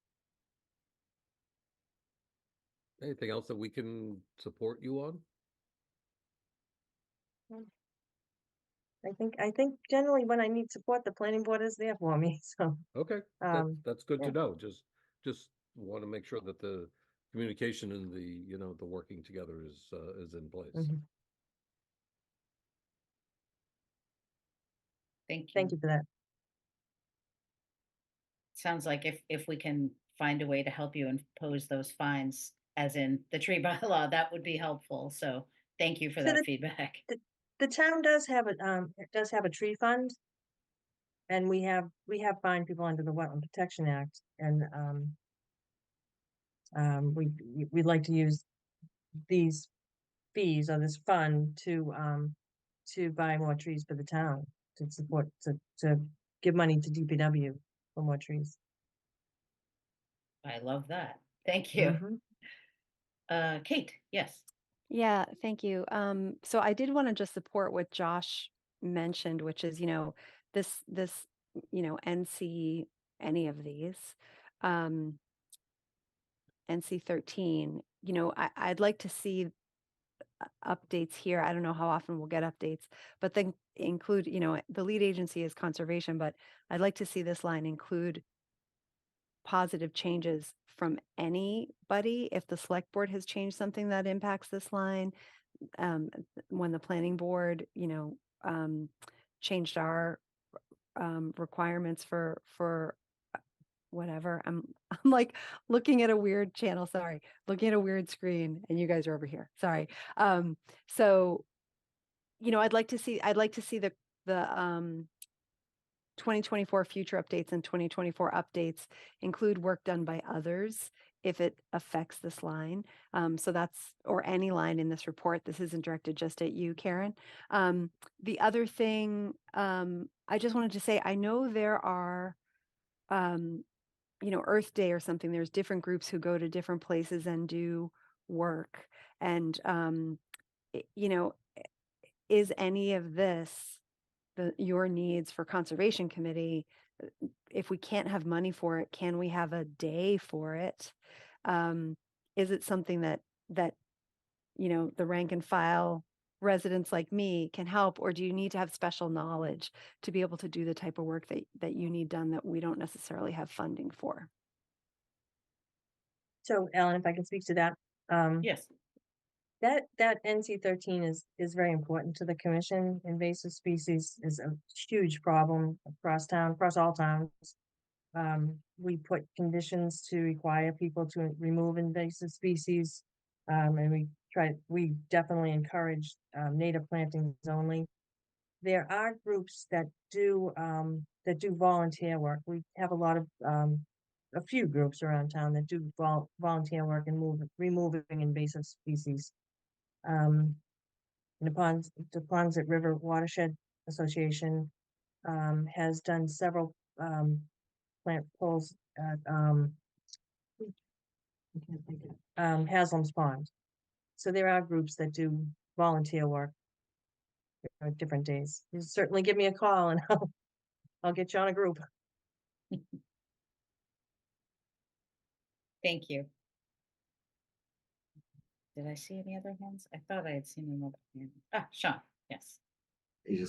I know we have a lot of groups to get through, and this is, conservation's always been an area that's excited me. And Kate, I'm just thinking to your point, in some of my discussions with residents, I've heard feedback before, or at least a proposal.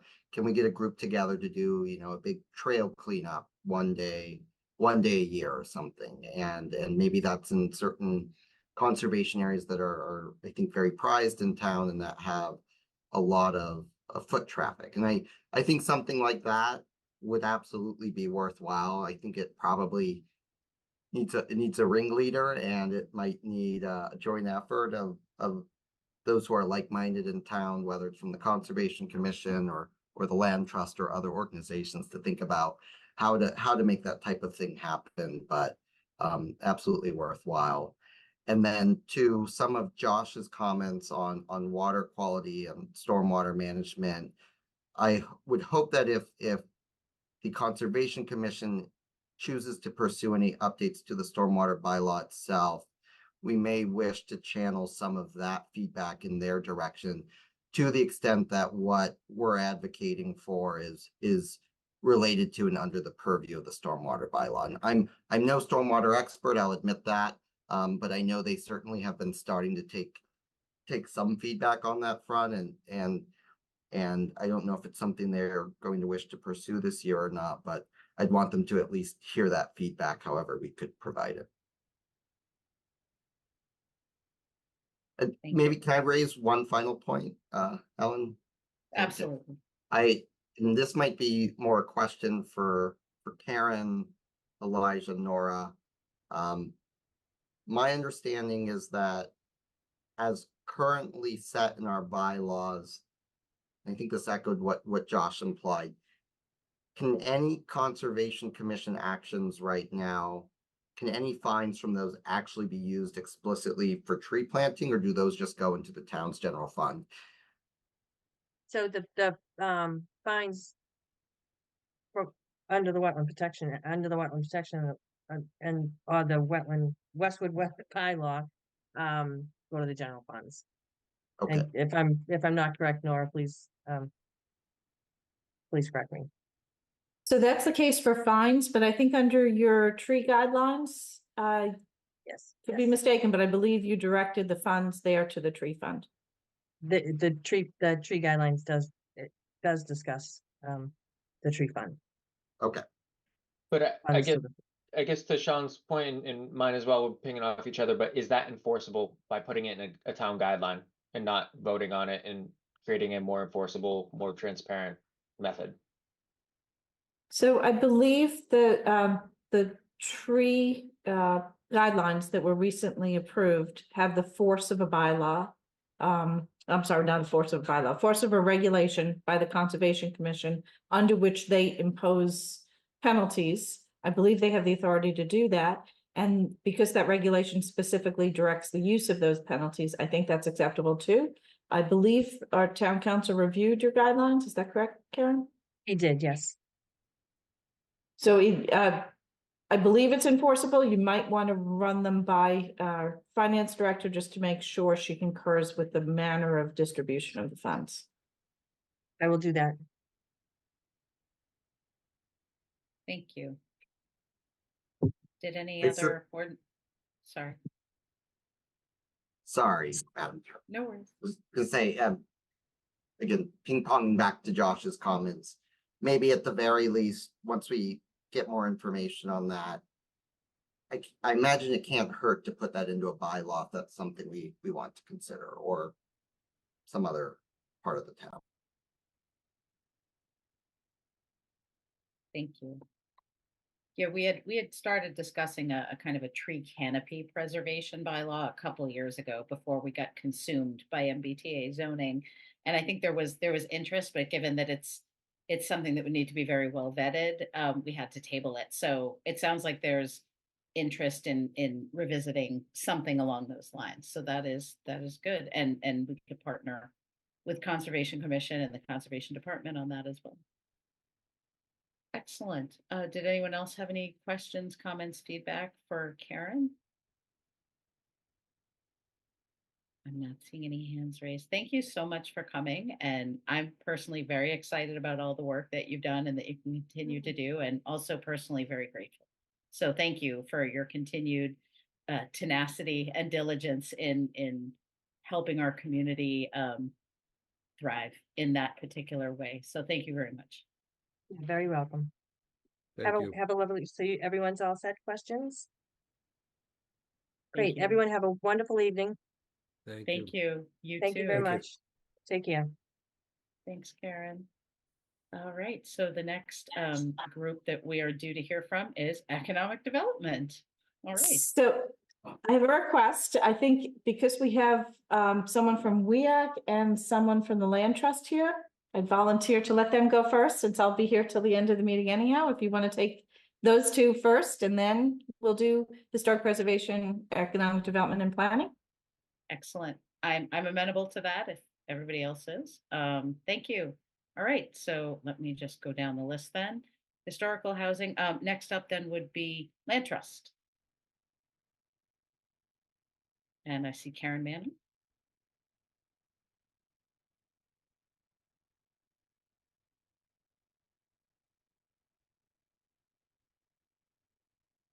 Hi, Karen. Good evening. How are you? Well, thank you. Welcome and thank you for coming this evening. My pleasure. I first want to thank you for hosting or inviting everyone to come to this, because I don't know if this was done around 10 years ago, but either way, it's a great opportunity to get everyone on the same page and ask questions. My chart for Westwood Land Trust is not as detailed as the Conservation Commission, because similar to the Planning Board, the Land Trust has been consumed with trying to help preserve Hale. So we've been quite focused on one task. And I will just step back a moment too before, just in case there are people watching or people who watch later, is that Westwood Land Trust is a nonprofit in Westwood. We are not part of town government, but the organization does work to protect land and habitat in Westwood, and will be celebrating our 25th anniversary beginning in a few months. And since 1999, a little over 220 acres have been protected with under the stewardship of Westwood Land Trust, and we are an all volunteer board. So I wanted to state that. It was helpful today when I went back and reviewed in detail the plan, the comprehensive plan. So I had more information. I'm sorry I neglected to go back and read all the detail when I filled this out, but it still captures the major portions of it. And to summarize, like Karen did on the Conservation Commission, is the Land Trust has been focusing on Hale because Hale is the greatest opportunity we will have to conserve land in Westwood ever. In the comprehensive plan, it was identified in a table, was put together in 2019, that at that point in 2019, Westwood had a little over 1,800 acres of open space, which was 25% of Westwood. I'm sure that's gone down since then.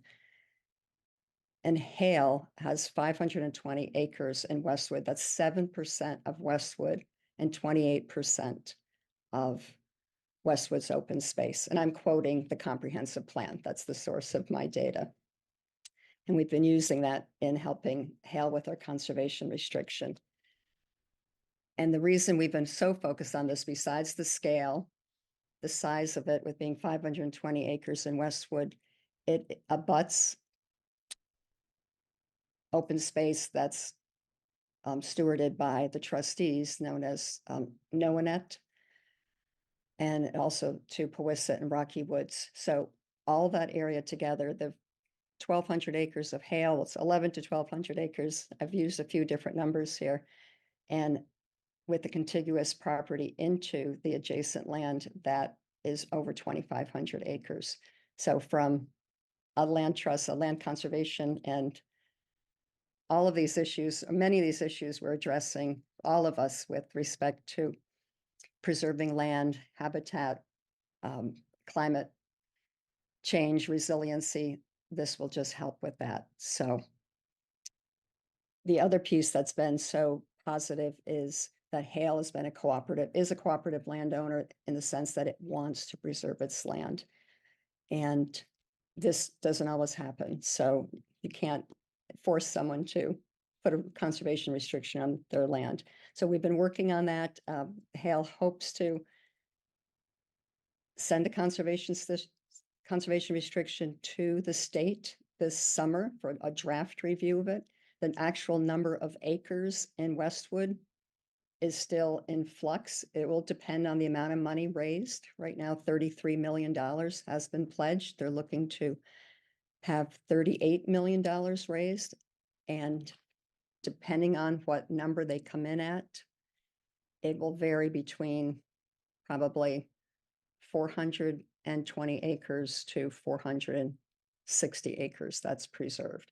So I can't make that decision. That will be Hale's board, but that's what we have definitely been focusing on. And it's been great partnership with Hale, with the trustees. They will be the holder of the conservation restriction. They're the largest holders of private land, private holders of conservation restrictions in the state. So we feel that Hale will be in good hands, and we've been working with the Dover Land Conservation Trust also. So a real partnership, and it will be the largest conservation effort in Greater Boston in almost 100 years. So it's a pretty exciting opportunity. For going forward, the thing, when Westwood Land Trust was formed, we did, with the help of, it might have been Nora, it predated me, but there were folks in Westwood Land Trust and town who put together a list of the properties to pursue. And they had a list of 40 to 50 properties. Of course, Hale was obvious, but there was different criteria used, and a list was put together. We need to do an updated list. And once now if we get Hale a little more settled, we should put together a new list and be helpful to have the towns help with that and see what those larger parcels are. And we would go back and meet with landowners, which we did, 20 to 25 years ago, and still continue to do on occasion, but it hasn't been as deliberate as it was when we began. So that would be something that we would want to pursue going forward. The other thing that would help with, we're talking with invasives and just more protection for our conservation land. Westwood Land Trust currently has members who also sit on our board and sit on WEAC and sit on the Conservation Commission. So there's some good synergy there. You were talking before about educating the public, helping with the invasives. I see that as a real just help make things run more smoothly and have greater collaboration for ideas and efforts. The only other thing I wanted to add that wasn't specifically on the list, well, it mentions Historical Commission, but we did within the past couple of years, we weren't able to put a conservation restriction on a property, but 552 Gay Street was a property that we were able to put a deed restriction on. And that limited the scale of the house to help keep the scenic view along Gay Street and fit in with some of the other protected properties in that area. And the owner, well, the new owner did save the house, the original historic house. So it wasn't a requirement that we made as the land trust. It basically was just a win-win, which made the Historical Commission very happy and Historical Society. But I did want to point that out, that sometimes these positive things happen, even if it may not necessarily have been your ultimate goal. So I am happy to entertain some questions, dive into something more specifically. Thank you, Karen. And I think that from the exterior, at least, the reno on that historic house is lovely and still very much in keeping with the neighborhood. So I'm glad that worked out. I do see Josh has his hand up, so I'll start there.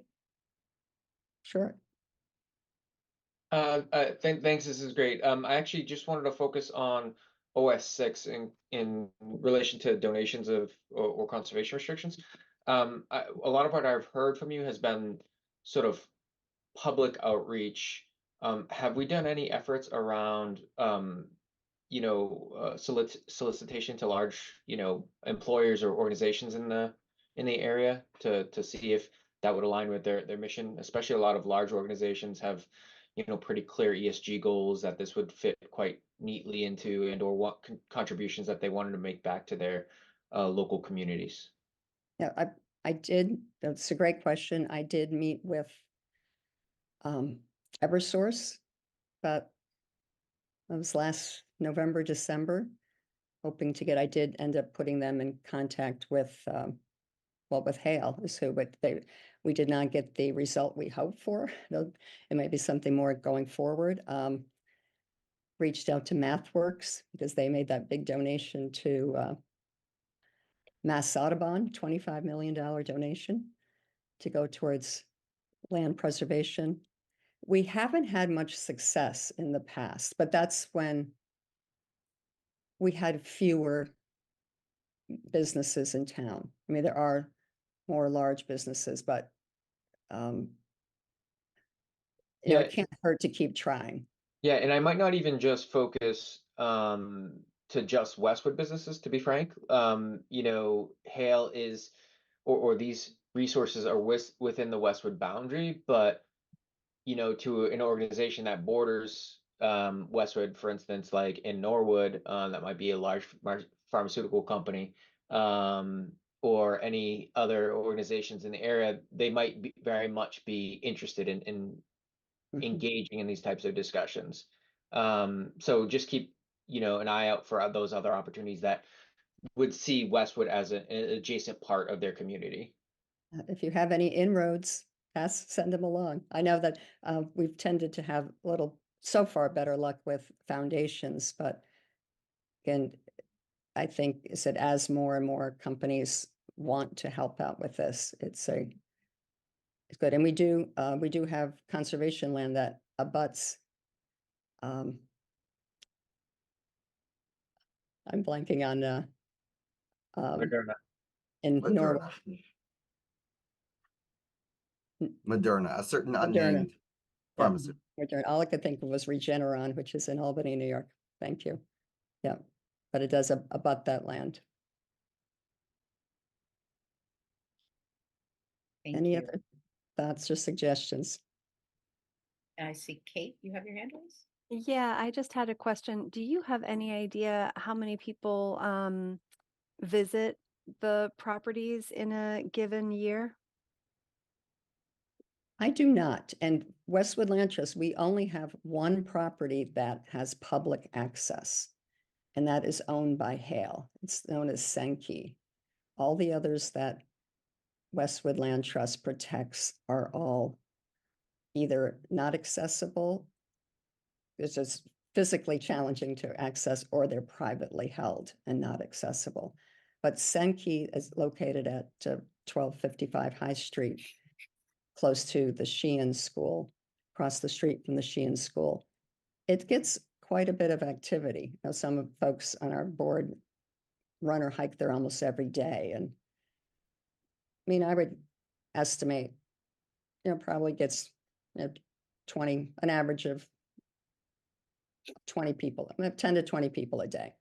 I'm going to throw that out there. It might be a little high, but it's my guesstimate.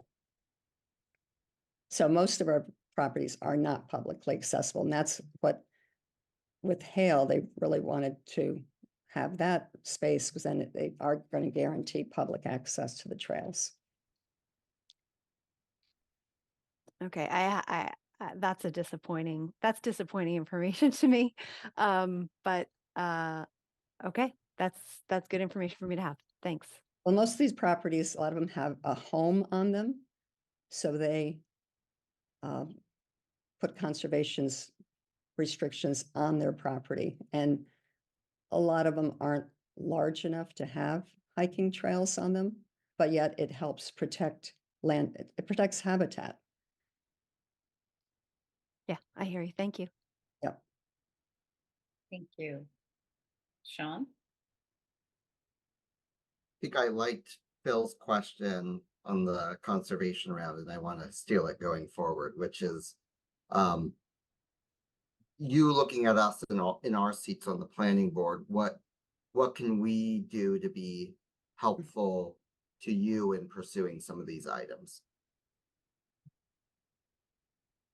How can we partner with you? I think just still, it may be on a case by case basis, but still just supporting in concept and spirit. Or if you have a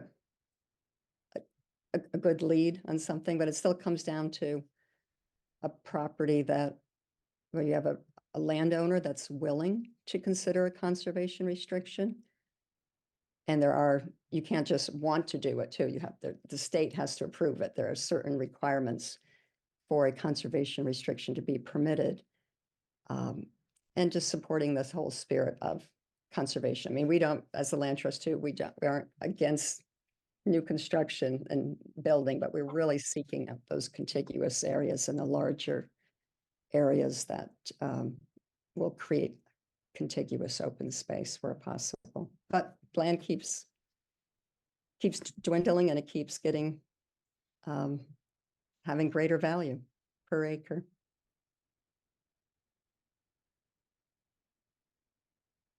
Thank you. Phil, I see your hand up. Yeah, no, gonna just, if you update, do you prioritize different parcels? So in other words, obviously some are more, sensitive than others. How, what's your going forward plan that we could be supportive of your mission to, as you bring, update the dwindling, possibly available land that might be out there, and what can we do? I guess we could share that list with you and get feedback, and it will come down to always the willing landowner, and what if they're not willing, if it's not a private landowner that they're willing, or it makes financial sense for them to place a conservation restriction on their property and donate the restriction to the land trust, then it comes down to us making for land trust raising funds to offer the landowner money to extinguish the development rights of their property, to make it financially feasible for them. Sometimes timing is everything, and Right. Especially in real estate. Suggested that, at least from my perspective, and I think certainly for the other members of the board that I don't want to speak for, but communicate with us, and if there's an opportunity, obviously we will. We would love to work with you. It's something that I think is in the interest of everybody on the board. No, I really appreciate that offer. Thank you.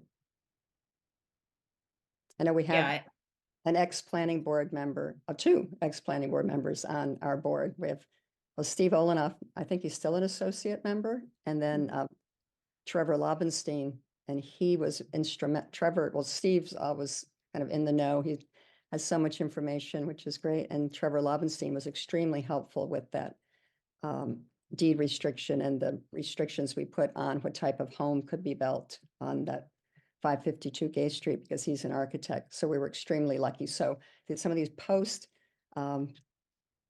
so some folks, when they've retired or reduced their commitment to the planning board, they've moved to land trust, and those skills have been put to good use. So because we need to keep tapping the current members more, but your support is greatly appreciated, because there's this balance we want in town. We want new development, but we also want to have conservation where possible. Thank you. Yes, if other board members don't have, if other folks have commented, I had a couple of words, but I don't like to cut other people off. Things to say. Yeah, I echo what everyone has said, especially what Phil said last. We see a lot of pieces of land. I know that there is very little undeveloped land left, but from my observations, there are pieces of land that it probably isn't necessarily the best thing to develop. Like, you could put a house on a certain piece of land, but that house is always going to have a foot of water in its basement because you're building it essentially in a wetland on top of ledge. So, I don't know if there's any way we can kind of, if someone has a piece of land that maybe it would be better for them to donate and, get some sort of tax profit there instead of a profit of selling a house, if there's ways that we can, even as private citizens, help educate people about those options, that sometimes, building a house on a parcel isn't necessarily the best use of that piece of land, even though it's privately owned.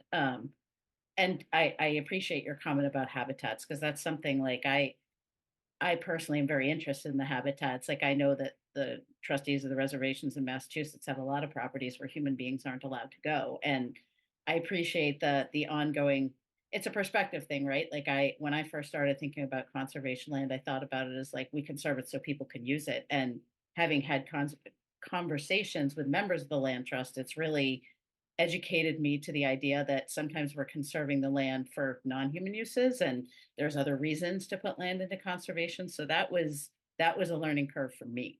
So I that's something that I wanted to personally thank the land trust for kind of shifting my perspective on that a bit.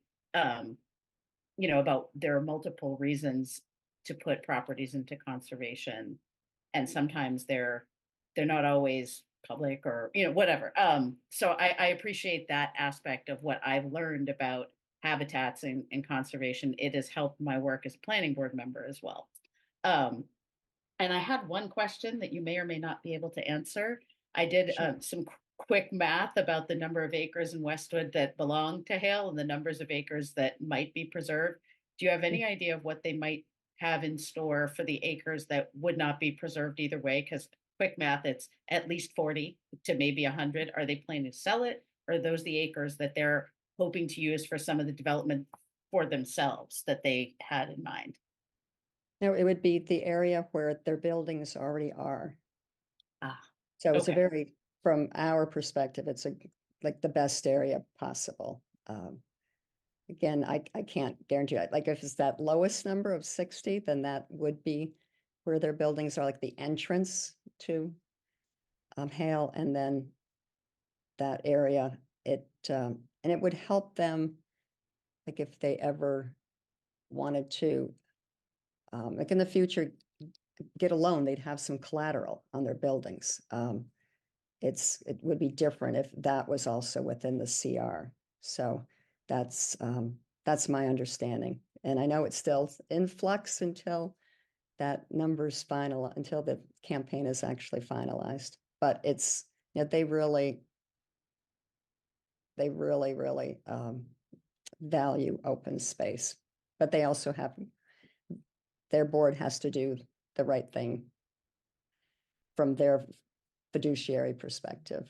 So Understood. No, that's helpful. Thank you. I see Elijah has his hand up. I have a feeling it's a time reminder. Yes, I just want to let everyone know it's 9:15. Thank you. When I saw your hand go up, I looked at my clock. I appreciate that. Well, I will not take up any additional time. If anyone else, Kate, yes. Sorry, I just want to say I'm going to make a comment, and it is not directed at you, Karen. I did just want to say I am sensitive to open space in town for sure. But I am also sensitive to residents not having access to the open space. And in the circumstance, so just to say what for me is an elephant in a very small room, we've just had the town approve the Mass Bay Communities Act. So we're going to have increased density for housing in a significant, possibly, in a couple of parts of town. And in the other parts of town, there will absolutely not be increased density in perpetuity. And so so again, this is not on the merits of any individual thing on its own, but these two pieces in the same year, for me, are in direct conflict with each other. So I just wanted to and there's nothing to be done. This is what's happening this year, right? There's nothing to be done. So I just wanted to say that out loud. I've been hearing that there's a lot of open space in certain areas, and there will be way less in others. So just to put that in the room, and I'm only because I can't keep it here for the rest of the meeting. So, but I do appreciate the work that you're doing. Thank you. I appreciate your comment. Thank you. Thank you, Kate. I think that's something a lot of people, I've heard that from a lot of people, and I'm glad you brought that up. So I don't know if there's any way to kind of specifically pursue open space in a specific part of town.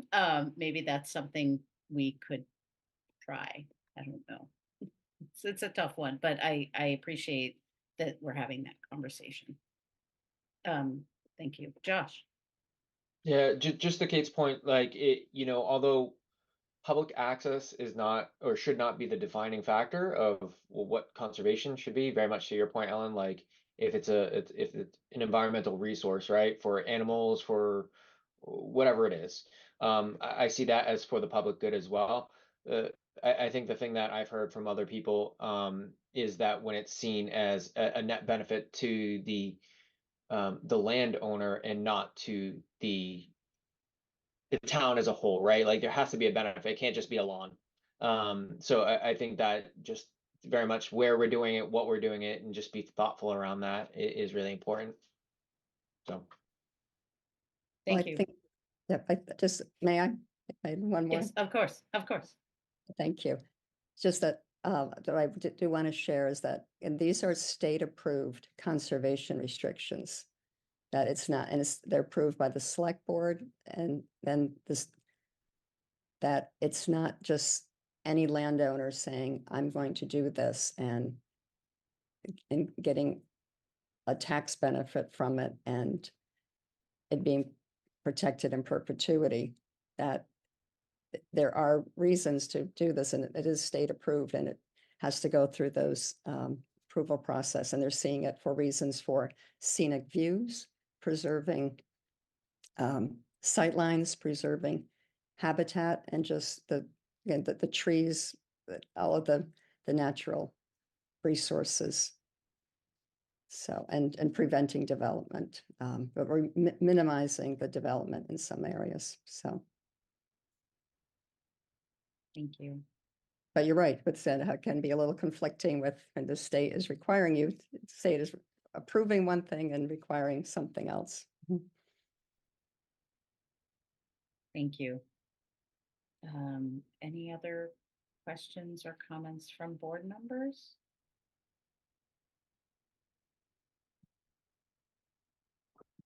I see Elijah. Yes. Yeah, so there is a comment in the Q&A. If I can read it off. Oh, sure. Thank you. This is from Stephen Hart, 174 Pond Plain Road.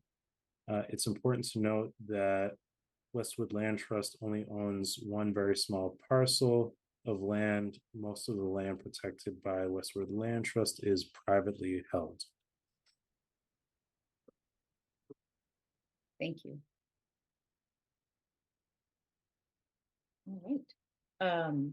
If nobody else has any questions, comments, feedback for Land Trust, Karen, thank you so much for, oh, yes, yes. I'll add one last thing, sorry I didn't use the form, is I do want to share that no town funds have been used for any of the parcels.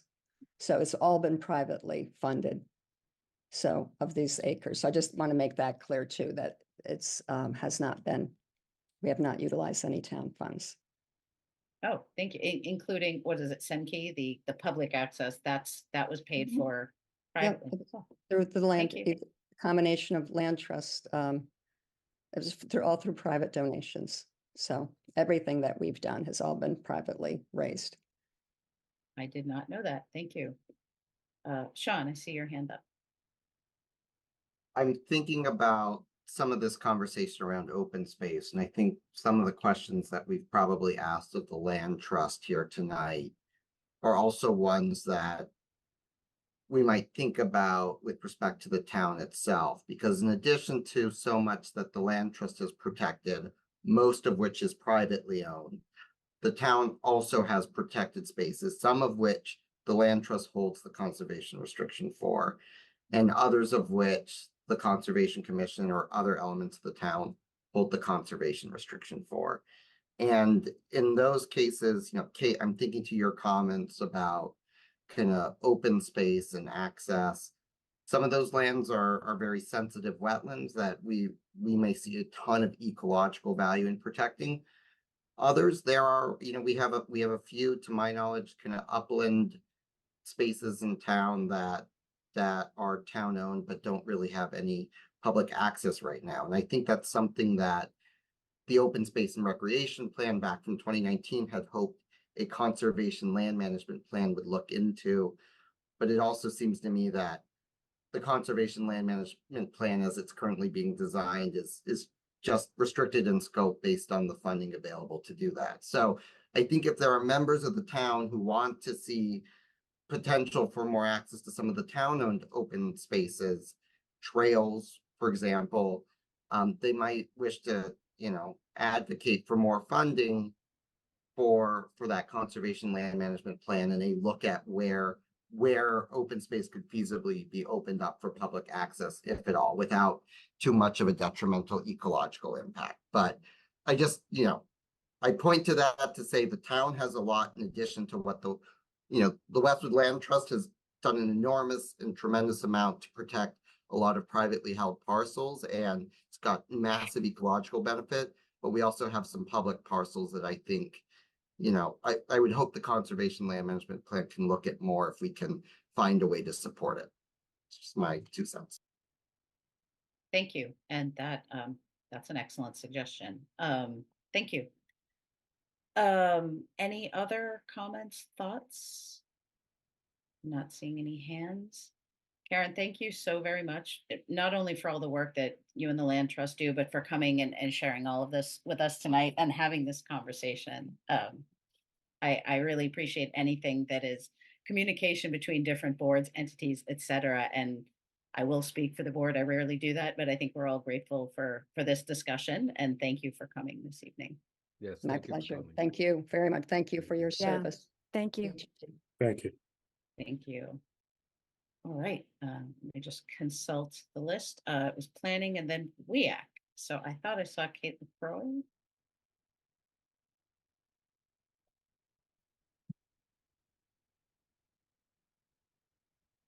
Hi.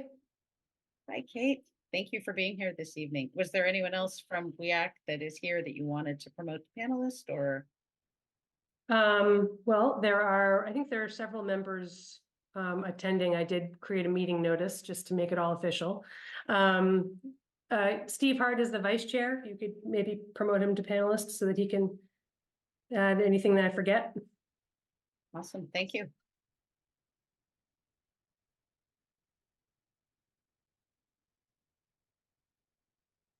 Thank you, Elijah. No problem. So I want to, first I want to remember to say thank you to Nora for letting us go first. I really appreciate that. I realize now, looking at some other people's charts, that I was maybe a little wordy, but I didn't want to leave anything out. So I'll just give the highlights because it's all right here. But I would say that WEAC's work toward the comprehensive plan goals has kind of fallen into 4 buckets, sort of. And that's renewable energy and energy efficiency, which we've addressed by playing a major role in the CCE, really advocating for solar projects, working with Tom Philbin on that, and things like being involved in planning for the new school building and making sure that efficiency was kind of at the core of that. Second bucket would be recycling. That's been this for the past probably 6 or 7 months has been a big push, mostly because we've been trying to support DPW with the contamination in the recycling, that issue, and the fact that we are maybe going to be assessed large fees by Waste Management for that. So we've been trying to increase awareness on that. We also constantly talk about recycling at Westwood Day, in the vendor village, and in the food court. We're about to start a campaign of putting stickers on everybody's recycling toters in town to remind them what can and can't go in to the recycling bin. We had a holiday string light collection, which is believe it or not, one of the top contaminants in our town recycling. And we're looking into having other collections for sort of hard to recycle items, such as styrofoam and stuff like that. Sort of a third bucket I would call reuse. And I think in WEAC, we're really interested in almost moving away from all the focus on recycling to really reusing. So let's buy less. Let's put less demand on polluting factories and stuff to produce stuff that we don't really need when we could probably reuse something we already have. So along those lines, we launched the Repair Cafe back in at the end of April, and we're going to be doing that again, hopefully a couple of times, maybe 2 to 3 times a year. I can talk more about that if anyone's interested. We also did a collaboration with New Life Furniture Bank to try to collect furniture ahead of the DPW's bulk collection and keep that stuff out of landfills and get it given to people who need it. Fourth bucket would be land protection.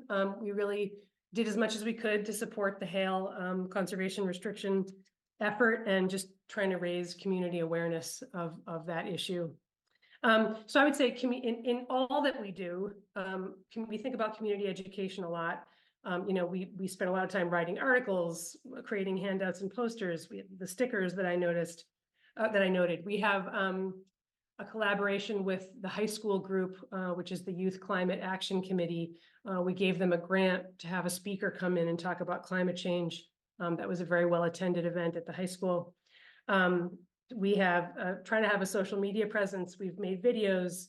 We always go to Westwood Day, just trying to get the community aware of these issues as much as possible. And for future actions, I think we'd like to try to get some events going for the younger kids in town. We view the schools and having a collaboration with the schools as a really valuable goal. We would like to look more into residential pesticide use and supporting pollinators.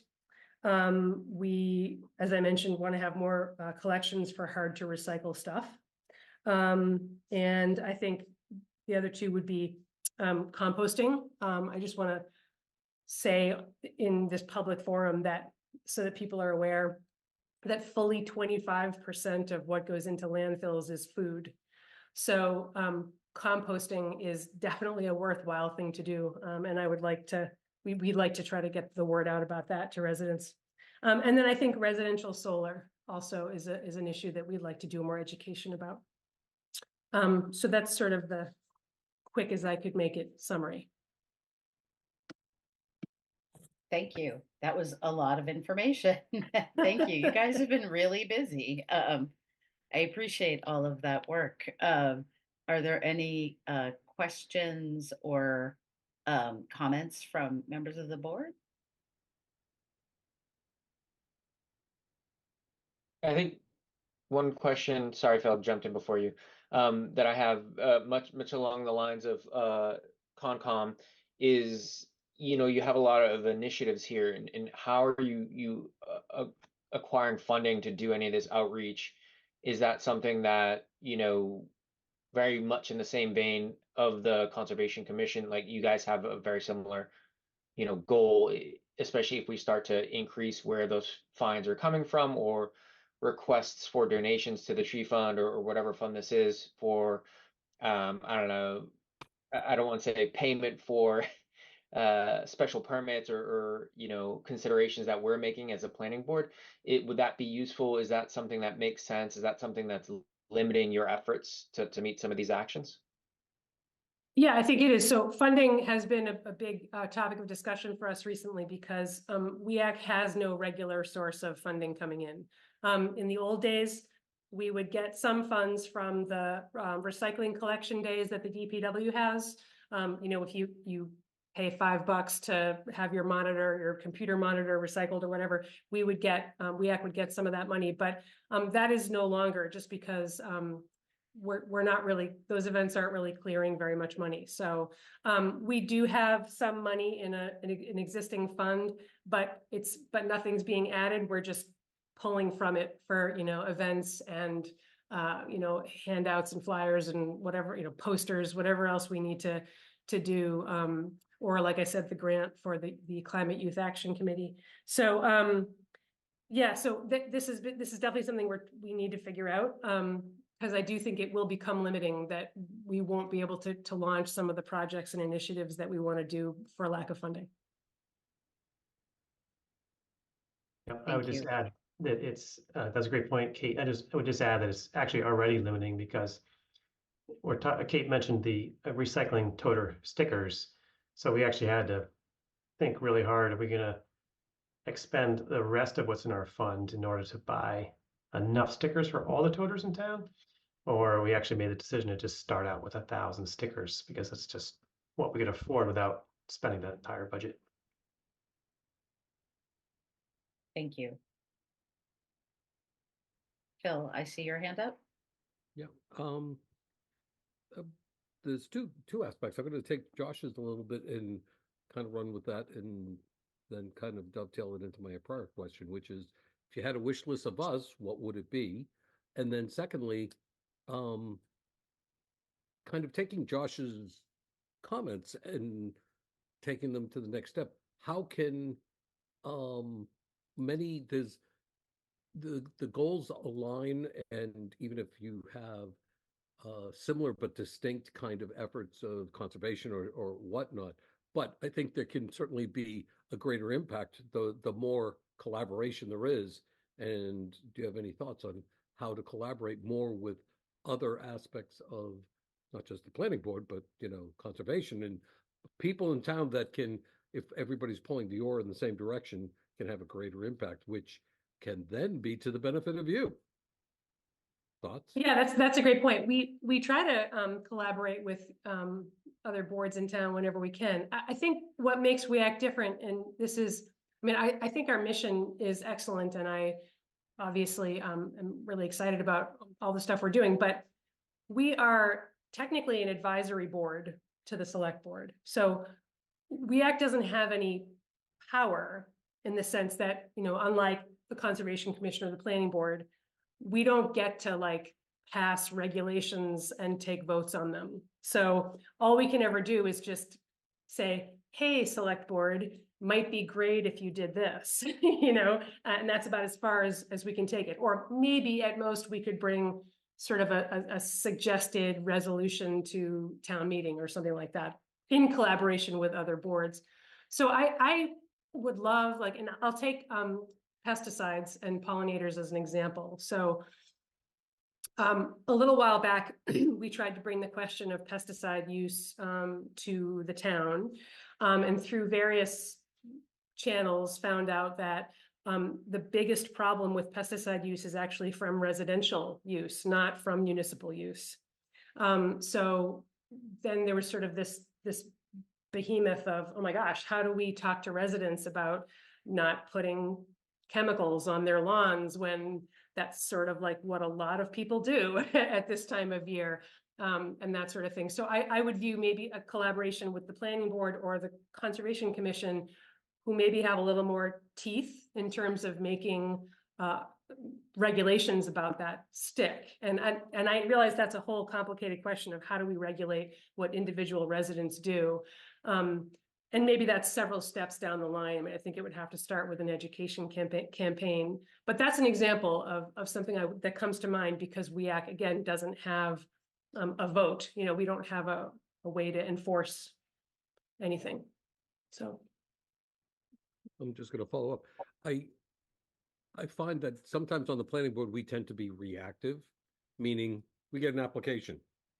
We look at all the paperwork, we consider the site plan, we react, as compared to be proactive. And that's where I've been some of my questions tonight have been, how do we become more proactive as compared to simply reacting to things that happen to be coming across our desk and our purview? And that's where I'd welcome input from you to help us be more proactive. yeah, I would love that collaboration. Yeah. Thank you. I would love that too. Thanks, Phil. Kate. Yeah, thank you.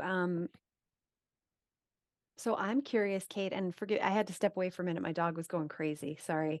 Do you guys have a social media presence? We do have a Facebook page with approximately 8 followers. No, I'm just kidding. It's not hugely followed, but we do have a Facebook page, and we try to, when we have things to share, we try also to put them on the Westwood Community Bulletin Board Facebook page, and the ones that have broader reach as well. Yeah, and so more to my point for myself, as you're answering, I'm like, okay, I didn't even say what I really meant.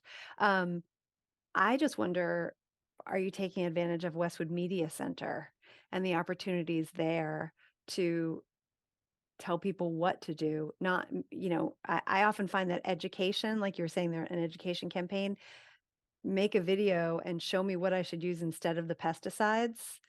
Tell me what those numbers are. I'm a big fan of numbers, that the problem isn't the municipality in Westwood, that it's the individual residents, and that, what they do can have a significant impact.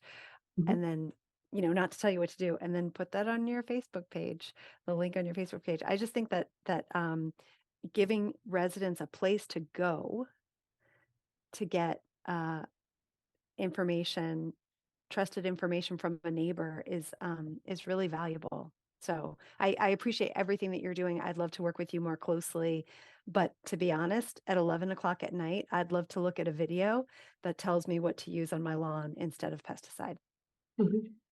Yeah, it's a great point. And we did actually just recently establish a really good connection with Westwood Media Center. They helped us advertise our repair cafe. Yeah, they're and fantastic. Helped us make a fun video. So yeah, I think we will look into using them as a resource a lot more in the future. Yeah, great. Thanks. Thank you. Sean?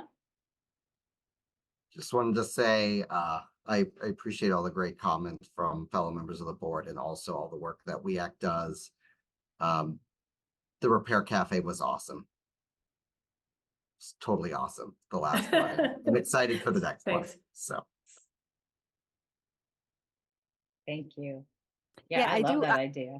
I'm sorry. I want to say, sorry, I just, I have a college age daughter. She would love that. She missed out on it, but the idea of like being able to take somewhere, be there to fix things that you can for other people and bring something that you have broken and have somebody else whatever. She lives for that stuff. So more of that would be great. Yeah, there's going to be another one in October. The date is still a little bit up in the air, but we're aiming for October. Awesome. Thank you. Excellent. I'm looking forward to another view of our video at 11 o'clock tonight as well.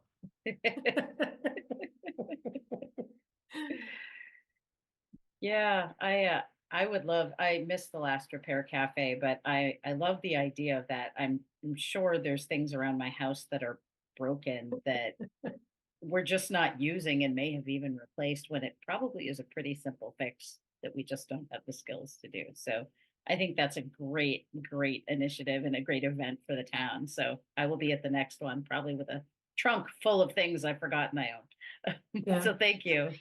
You're welcome. It was a great community, just a feel good community coming together kind of event also. So.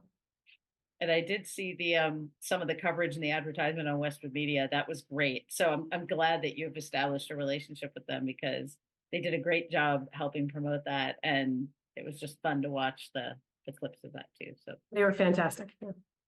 Excellent. Any other comments, questions, feedback from board members? Not seeing any other hands go up. All right. Well then, Kate, thank you. Thank you again for all that you do and for coming tonight to share all the excellent things you've been working on with us, and to Steve as well. And I know there are other members of WEAC in the attendees list. Thank you all for being here and for your continued efforts. Have a great night. Thank you for having us. Thank you so much. Thank you. All right. So let me go back. I believe that is all the other kind of non-planning board and planning department related boards. So we would circle back to B, which was economic development. Or historical commission, whichever you prefer to do first. All right, let me start with historic commission, because the historical commission, because that's a little bit shorter. So the historical commission, we have, let me see, is this advancing? There we go. The historical commission is assigned 12 separate actions. Of those actions, 3 have been completed, 6 are in progress, 3 have not been started yet. And I have to say, the biggest issue with the historical commission has been a lack of active membership. So the commission consists of 7 members, and they are down to 4 now. They have not been able to meet in just about a year. I believe their last posted meeting was on June 27th of 2023. They have only one area that they're responsible for from in an administrative area where they have to review applications for the historic structure demolition bylaw. When they're unable to meet, those applications are constructively approved. So that's unfortunate. But in addition, they really aren't able to tackle any of the items that are currently on their list. So I would say the first priority is the identification of new historic commission members to sign on as volunteers. And if those members are supportive of the goals that are in the comprehensive plan, then they could begin ticking away at them one at a time. But I think that what they have accomplished so far is they've reviewed the historic demolition delay bylaw, and there has been an interest among the current members to impose more strict standards. The historic demolition bylaw currently requires up to a 6-month delay where a historic property is proposed for demolition. And more often than not, an applicant comes to the board and there's a requirement for them to document the structure, and then the structure is more often than not demolished. They haven't had any cases where structures have been of such significant historical or architectural value that that further steps were taken to purchase the land, that a fundraising campaign went in. They really haven't had any of those applications, but there have been some historic properties that have been lost over time. Most of them have been lost due to the people who purchased them not being interested in saving them, but they did document the historic nature of the building. But there have been some that have been lost because there really wasn't even an opportunity for discussion because of the inability of the historical commission to meet due to the lack of membership. So I'd say that's the very first thing we need to work on. Some of the tasks that are on this list that the historical commission hasn't gotten to and will not necessarily be top of their list once they do have a full membership. For instance, perform a survey of National Historic Register listings. There are 2 district listings in Westwood that were created in the 1990s. One is the Fisher School Historic District, another is the Colburn School Historic District, both on High Street. There has been nothing else that's been proposed to date. That's something that could be studied further. There may be opportunities for Islington Historic District. I'm not sure exactly where it will be located, but I think there are opportunities there. There are historic properties. Some of them have been altered. But it's a question of what the criteria are. It's worth pointing out that the criteria changes over time. Generally, a historic structure is at least 50 years old.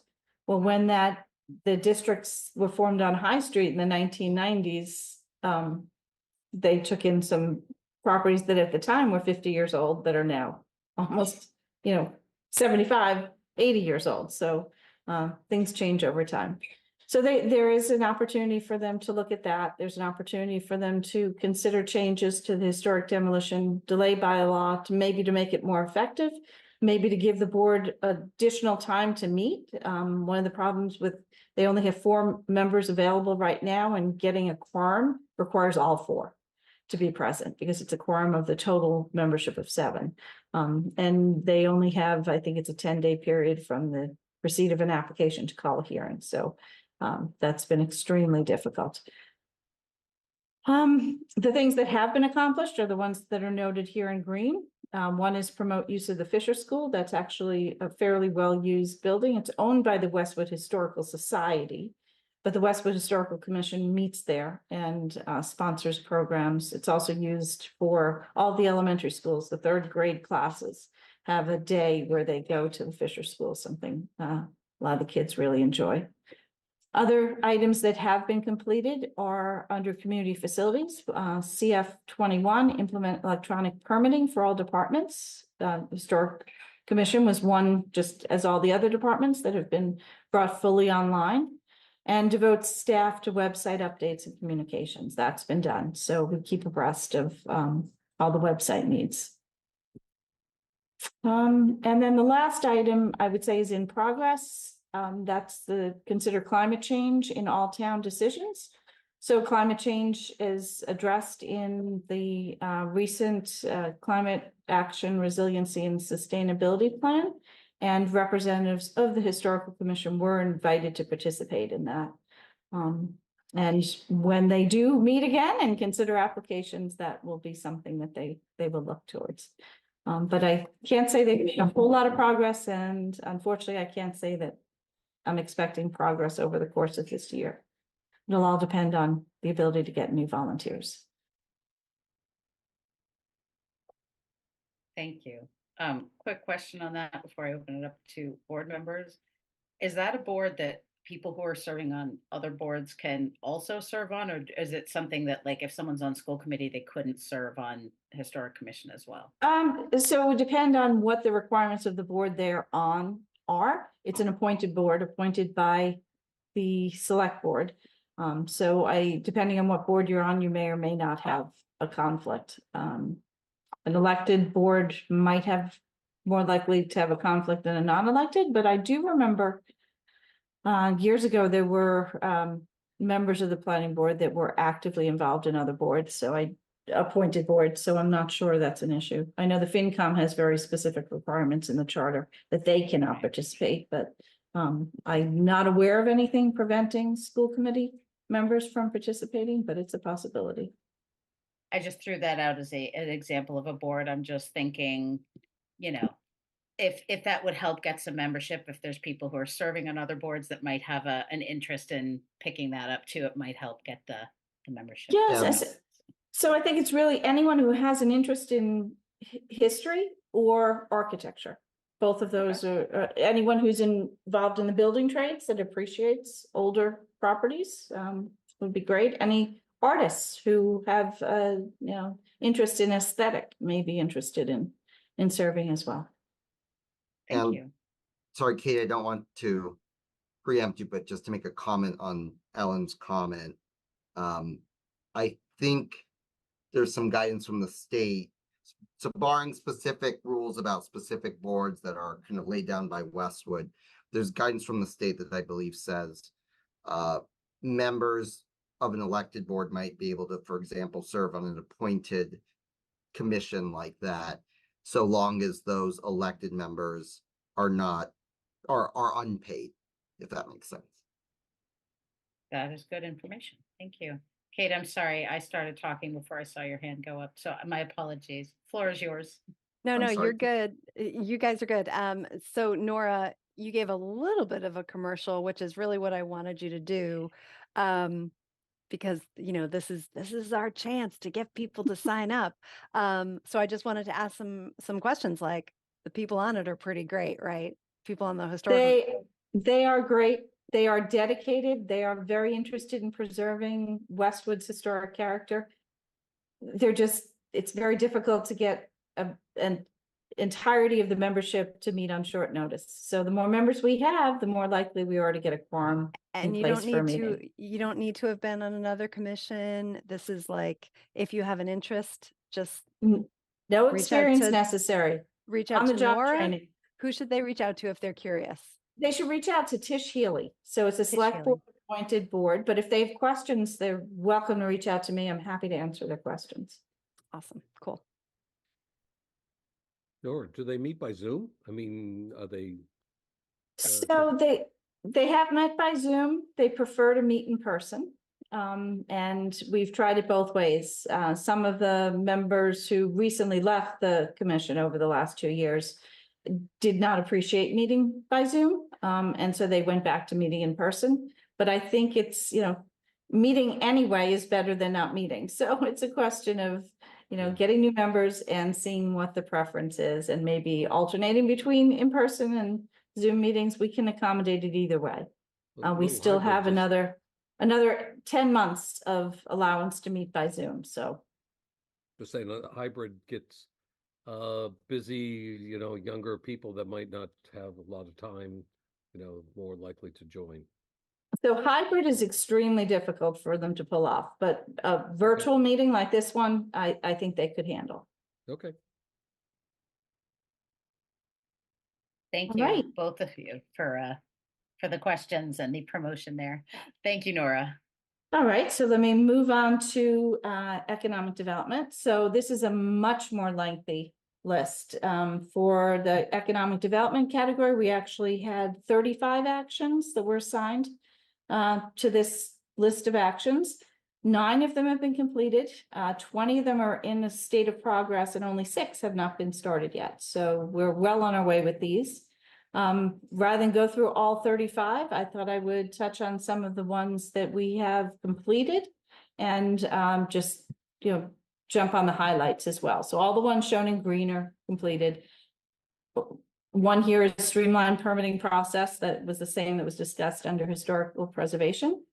Final phases of University Station. That's one that all New England Development no longer owns any undeveloped properties at University Station, except for what we call the Canton Street parcel, which is tied up for potential use as an alternate intersection, and nothing can be done with it for, I think, another 9 years. So all the rest of the land has either been developed or sold to entities that plan development. The 2 last parcels are the one that was approved for the Home 2 Hotel, and one that has not yet submitted its application, but has been purchased by Dana-Farber Cancer Institute for a potential proton therapy center. We have one application that will be coming in soon for a new Chase Bank, which wants to go at the former Casa Loca location. But all in all, the University Station project has moved to its completion as it was expected. We've recently seen 100% occupancy of the retail space at the core retail. So there have been several new retail and service entities that have gone in there.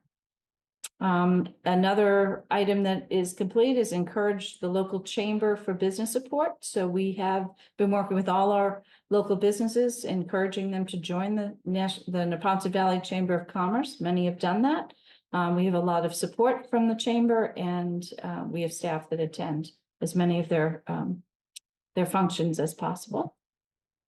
Streamline business permitting is something we have been working on. I guess it's still ongoing because we will always continue to improve our efficiency of our permitting system. But we've had a new, what was a new online system that's been in place and fully implemented since 2019. It's working very well. I don't anticipate any new actions under this area other than continuing to tweak things as they come in and make sure that we're operating efficiently and effectively. Another item that we've completed is implement townwide electronic permitting. So that's part of the streamlining aspect. Seek to improve business regulations. We're always looking at those.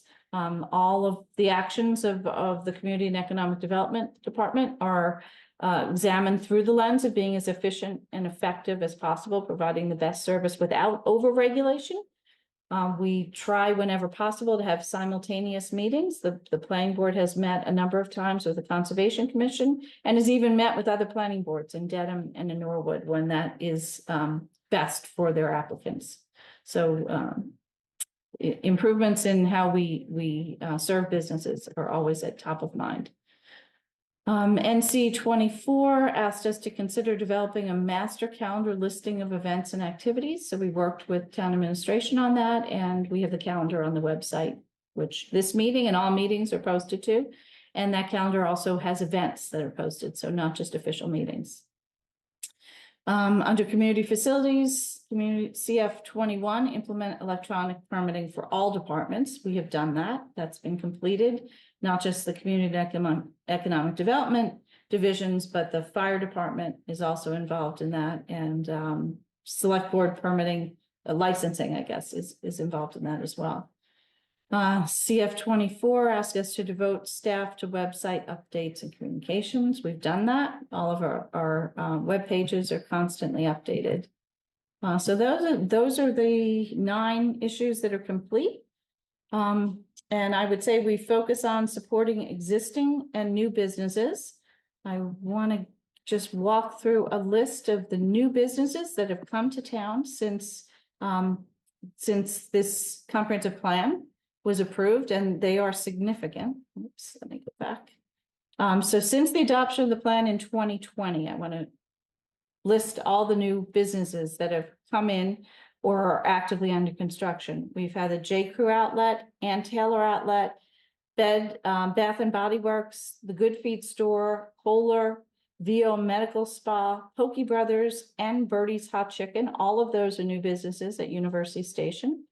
We've had Aston Martin, Mazda, and 2 Seasons Markets, Mary Lou coffee places on Providence Highway, northbound and southbound. In Islington Center, we've seen Orange Theory, the Muffin House, Neroli's Mercado and Ristorante, Starkweather and Shepley, Edward Jones, Lashes Company, Salon Cabello, and Higher Ground Fitness. And on High Street, we've seen 2 new businesses, Playa Bowls and Barcino. Barcino is actually, Barcino, I think is how they pronounce it, is in construction along High Street. They're doing interior work. They're actually coming to the planning board, hopefully at the your meeting in July, to propose some exterior changes to that building as well. So we've had quite a few new businesses. We try to work carefully with both the existing businesses and the new businesses to meet their needs. Our emphasis is always looking to strengthen town centers. So we did a lot of work on Islington Center. We're hoping to do more on High Street to bring High Street up to the same level of quality as we've seen it at on Washington Street in Islington, where we've seen not only the Islington Center redevelopment project, but 436 Washington Street, Stephen David's project, and then down at the other end, 190 Washington Street, which will soon be the Lords and Ladies facility and office space there. So we're constantly working on that. I've worked on a new application with the Department of Public Works for a Mass Works grant, which will improve, if we receive the grant, will improve pedestrian facilities along Washington Street and improve access to the train station, like from the Everett Street project and 436 Washington Street straight through to the Islington station. Let's see, we've recently adopted the new Mumford district with 2 sites on High Street, and we're hoping that that will help spur redevelopment on High Street. And we're otherwise just constantly trying to encourage new development that's sensitive to our local sensibilities and neighborhoods surrounding our commercial districts, and do it in a manner that that adds to the character of the town rather than distracting from it, and supports the town's fiscal needs so that we can continue to offer the high level of services that our residents deserve. And we can only do that if we continue to grow economically. So there's more to work on. There are, as I said, there are 6 items that we have not begun work on. So hopefully in the coming year, we will dive into those, continue working on all the ones that we've begun but not finished, and keep looking for more things to do. Well, you've certainly been busy. Thank you. You're welcome. I will open it up to questions or comments. I see Sean has his hand raised. This probably a longer conversation for another day, but I'm looking at some of this future recommendations column. And I'm looking particularly for L9, strengthening town centers there, and the discussion of considering adopting form-based zoning for Washington High Street local business districts. It's kind of interesting, and those are terms kind of thrown around in planning circles, and it's obviously a bit of an undertaking. I'm curious if you have a sense, Nora or Elijah, of other towns who've pursued that route. How do they go about that process? Do they try to get outside resources to help with it? Can it be done sort of in-house? So I've seen it done both ways. Westwood has been successful with in-house implementation of zoning changes. I think our last time we went outside was in I think it was 2002 when we recodified our zoning bylaws. For the last 20 some odd years, we've handled all of the zoning changes in-house. Form-based zoning is a little more difficult. Well, let me just say, town meeting voters probably don't appreciate zoning in general, right? It's not the most exciting topic on the town meeting warrant and can be difficult to follow along. Form-based zoning kind of turns zoning on its head because it moves away from restrictions on use and it focuses on what the buildings look like and the sites look like and how they're laid out. And it allows for a much broader mix of uses in local areas. It's not something I think that would work for a town as a whole if we redid our whole zoning bylaw, but there may be pockets on of our downtown areas on Washington Street and High Street that we can explore. So we're just beginning to look into this. We actually have a summer intern this year who's begun some research on that. So we're starting with asking him to do the research, provide us with what he can, and take it from there, and then see what planning board members' interest is and whether it's something that you think is worth pursuing or not. It'll be a heavy lift. It'll be, if that's something that we want to do, it will require a lot of public education before it could be supported by town meeting. Just to add to Nora's point, Madam Chair, answering Sean, I guess one example that comes to mind for the form-based code being used is the city of Somerville.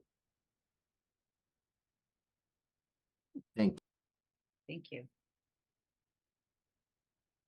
Yeah, thank you. I actually don't have a whole lot of context for form-based zoning, so I'm going to do some reading about that as a result of this conversation. Thank you. I see Kate and Phil have their hands up. I'm honestly not sure. Okay, Kate's pointing at Phil. Thank you, Phil. I just think she's tired and is trying to get me to wrap up.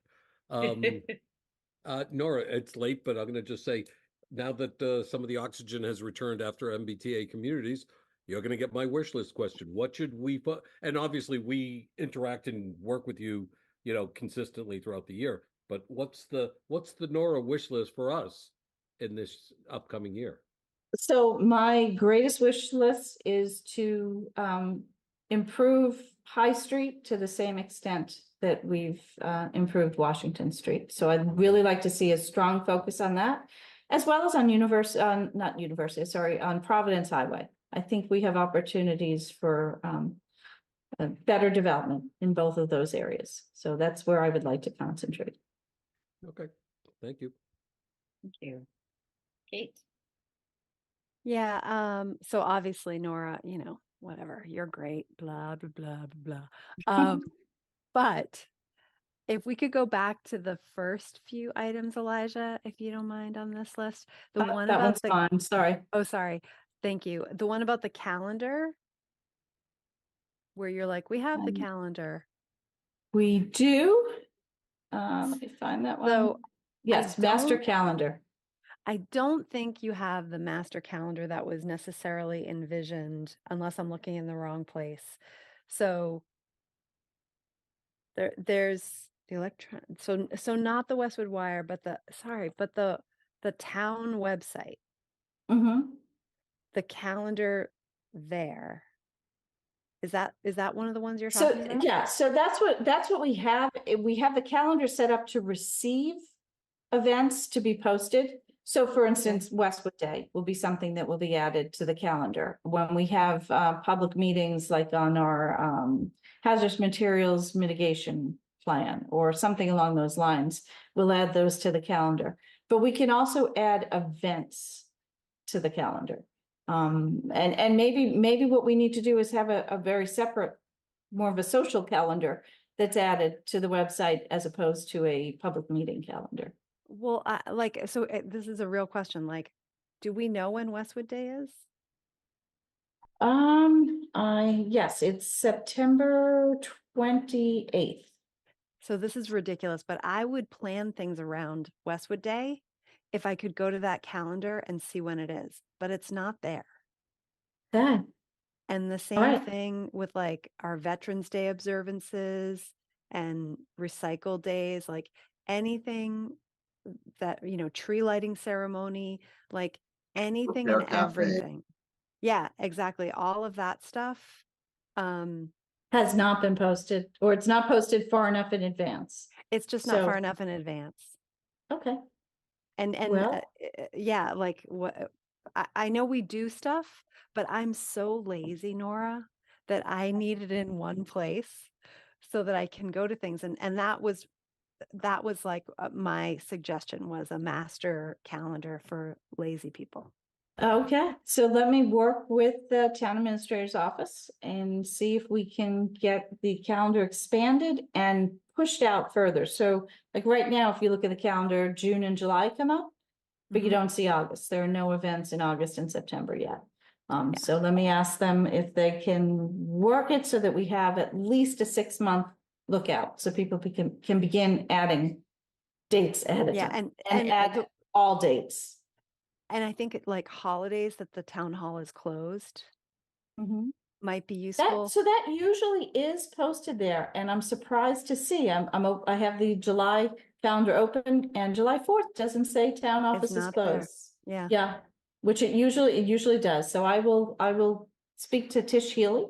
And I think Janice Donovan might work on the calendar as well, so I will speak to them and see if we can find a way to improve this, to bring that up to. That'd be awesome. Because standards. I think it would be a super valuable tool for people. So thank you. Thank you. And for anyone watching, non-emergency departments are closed also on July 5th, the Friday following July 4th. Thank you. Nice long weekend. Any other questions from board members? Give it a second. I'm not. I do seeing just want to say the official, like, you are a rock star, Nora. Everything you do is fantastic. I know I did my funny blah, blah, blah, but that's because you know how much I admire everything that you do. We're so grateful for your work. Thank you for the kind words. I appreciate it. I will. I always hate saying I'm going to echo that, but I can't say it any better than Kate did. So I will echo that. I always say to you and Elijah and Amanda and everybody, you make my job a lot easier, and I'm personally very grateful for that. So thank you. Well, thank you.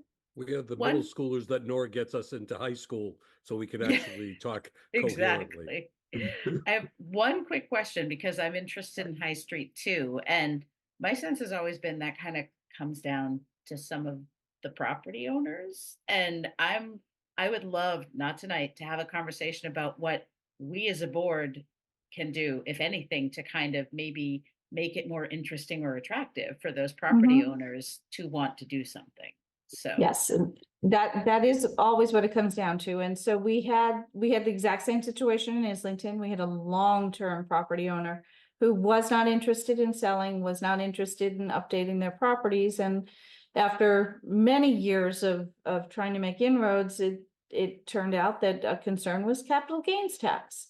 And we ended up finding a potential buyer and working out details. And it still took years after we connected the two. But we eventually got there. So I don't know if there are similar issues with the high street property owners. I know that at least one of them wants to eventually develop their property, has had offers to sell the property, does not want to sell it, and does not want to take on a development partner. So it's more a question of that property owner's time frame. Another property is owned by a family, and I believe they're it's been distributed among family members, which makes things tough all the time. And then a third set of properties is owned by a corporation that may, or, we're always talking to people, encouraging them, making sure they know what their opportunities are, what the possibilities are, that it's not just local business district, that there are other opportunities, that we have the FMUOD district, and now on two of those properties, we have the Mumford district. So there are great incentives to redevelop the property. But if there's more that's needed, I'm happy to continue working with those property owners and seeing, what are the stumbling blocks. Sometimes it's just a question of timing, sometimes it's a question of funding, and sometimes it's just they're perfectly happy with things the way they are. So but yes, Possibly anything, I was gonna say all those of the above. parcels on going near Roach Brothers, would love to see something going on near there. Yeah. Well, I'm hoping that we have bookends now between the Washington East Street corner and now 436 Washington Street. I'm hoping that that pushes things towards the middle. Hopefully that it incentivizes some of those individual property owners to do something. I'm not sure what, but something. I hope so. And we will have 165 new apartments between the 160 on Everett Street and the 5 at 436 Washington Street. That's a lot more people to walk around Islington Center and to provide customers for whatever businesses might go there. So I'm hoping that, people who own the properties recognize the value that they're sitting on and are willing to do something more useful to the community. Excellent. Yeah, I think that's definitely an ongoing conversation. If you get, as you do always, if you get feedback that informs us about things we should be thinking about, that's always helpful, because I would love to see some revitalization on parts of High Street. Some parts have spruced up and it looks great. So, anything we can do to incentivize that is a good thing. So thank you. Sean, yes. I was just going to add to that, and you mentioned the word feedback, which I think is great. Like if you're getting feedback, or if individually, any member of the planning or the economic development staff has a sense of other steps that we should be taking to get to the point where we can make attractive things happen in all of those areas. I obviously know you will already come to us, but I welcome that, and I would find that personally very helpful. Whether as broad as I know, a lot of work's already been done with FMUOD, and there are aspects of Mumfrod that relate to it all as well. And if there's anything, any other additional notes, I look forward to that. Great, I'll reach out if I hear anything. Thank you. And thank you for this. Was all really comprehensive. I'm sorry, you probably said it already and I'm just not remembering. I still see housing and planning. Is that already kind of covered, or are we deferring those to? Elijah has a planning and housing report. All right, thank you. Yes, so I can speak to planning, and then I can touch on a few of the housing items, but we'll be saving the bulk of that for the July meeting for the housing updates. Let me share. So I filled out the table here. There were about 84 action items for this one. I can hit the ones that we've completed.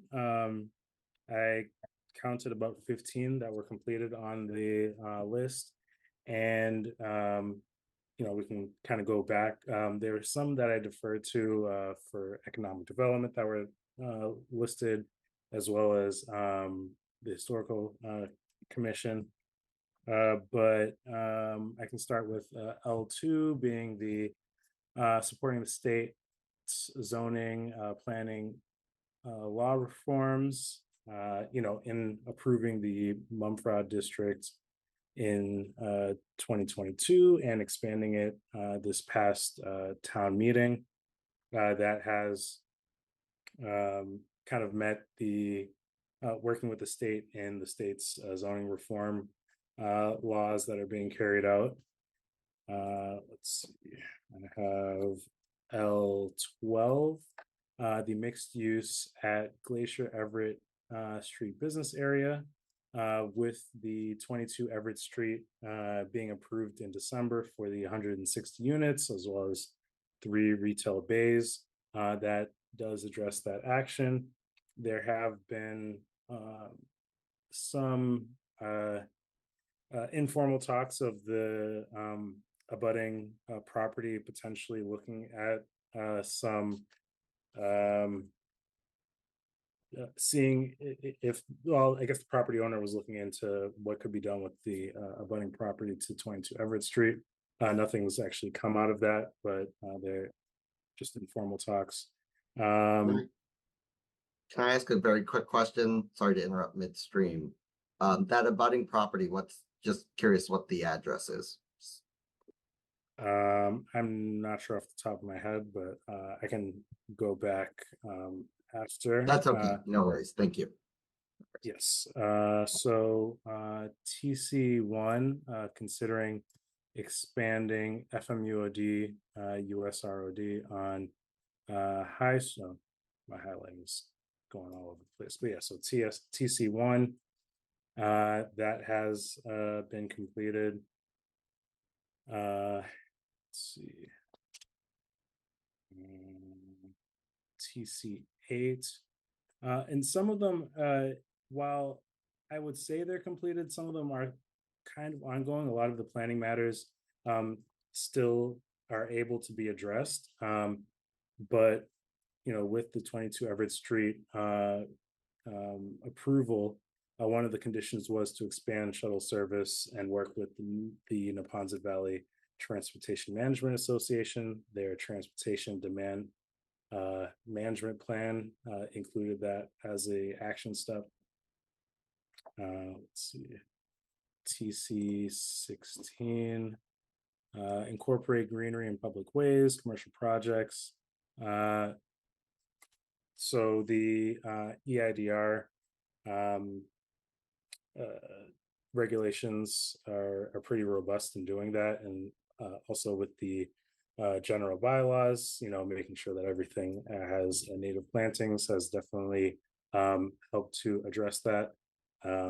So I would say that's complete, but at the same time, still being addressed, you know, on a ongoing basis.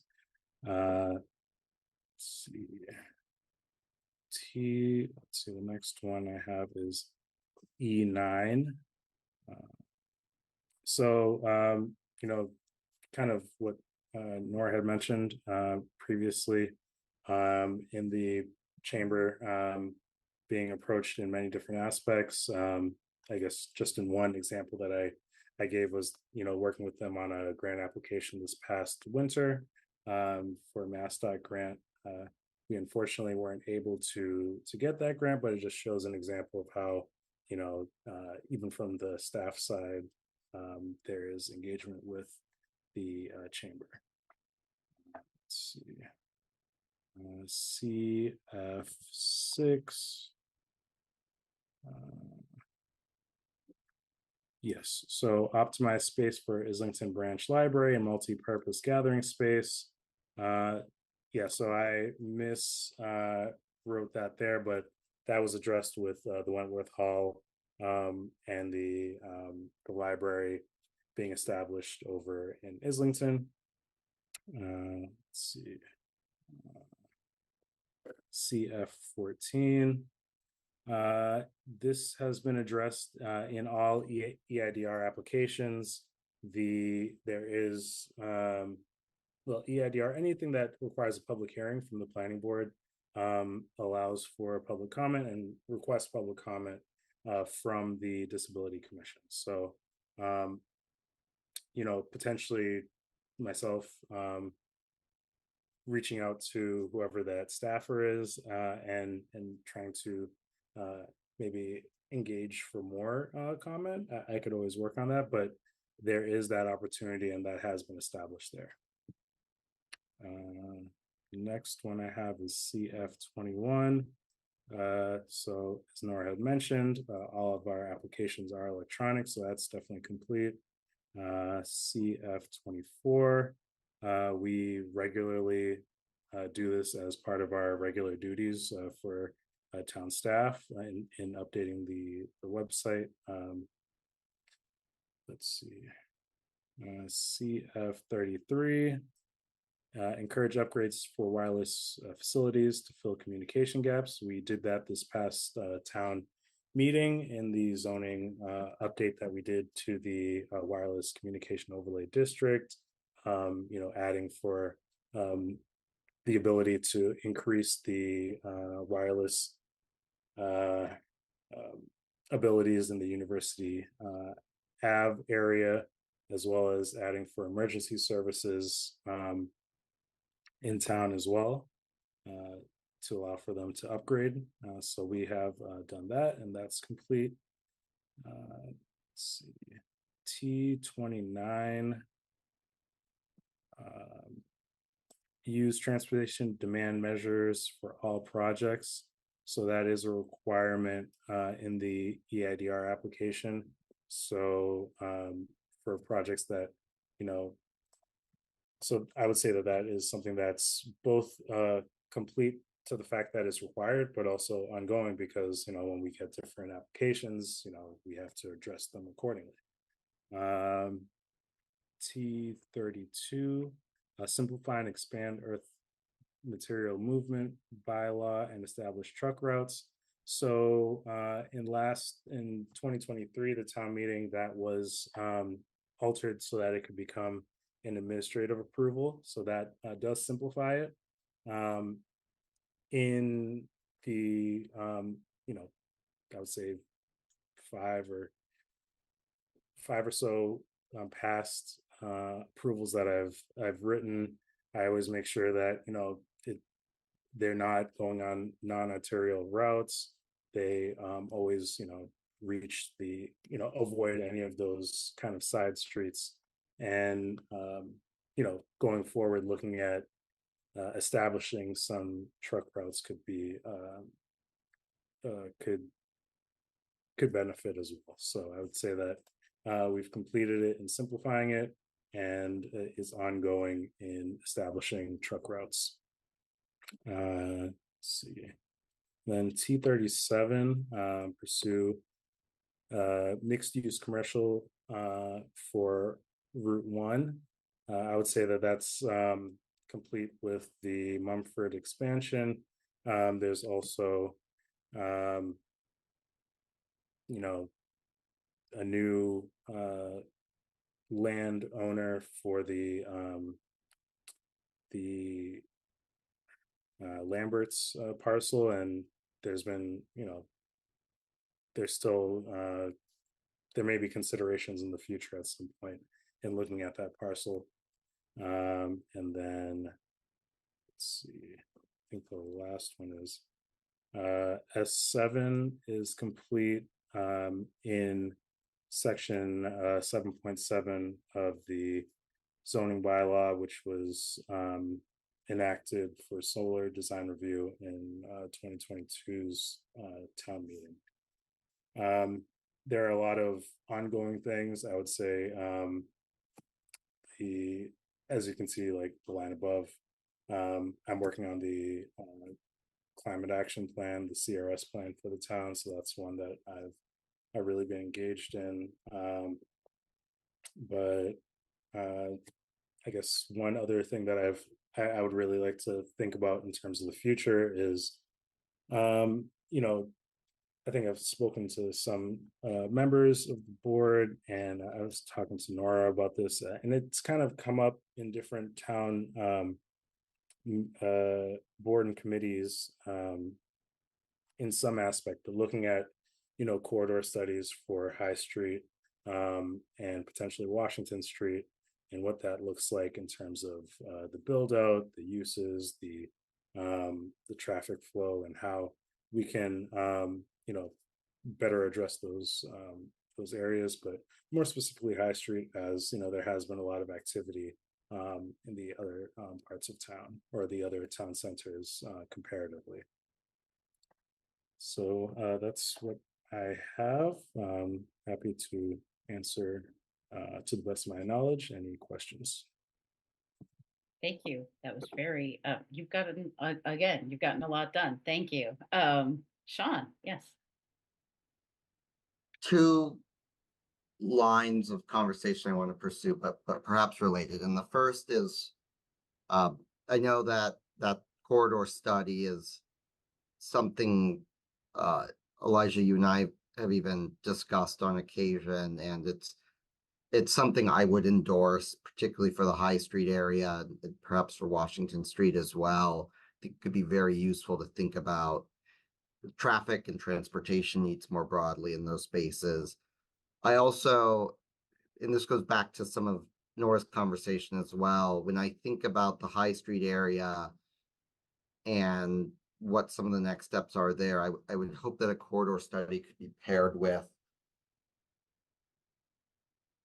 a little bit of a more comprehensive exercise to consider what that area needs for revitalization. I know a lot of work and incentives have already been put into place from a revitalization standpoint, or at least an encouragement of that. But I'm hoping that a corridor study might be able to think creatively about kind of the planning in that area and some of the flow of traffic and how that intersects with some of the types of attractive development we'd like to see in that area as well, or attractive planning. So I don't know, I don't know in planning lingo what the term for that would be, and it might extend beyond just the word corridor study, but I throw that out there as, I would hope that we would try to pursue thinking about all of that in a very integrated way, as opposed to just sort of biting off individual pieces of the puzzle one-off. Does that make sense? I don't know if that makes sense. It's 10:27. Yeah, I think that well, I mean, in part, this master plan does kind of make sure that all of those things are cohesively included. But yeah, I think there's ways to I guess the phrase would escape me, but there is a way to link more corridor studies. Maybe it's like an economic development study as well. But yeah, there's definitely, I can understand your point. Well, and I'll take what I can get. A corridor study would be fantastic to start. And I think my second line is, I'm wondering if you can go back up to where the TCs start in here.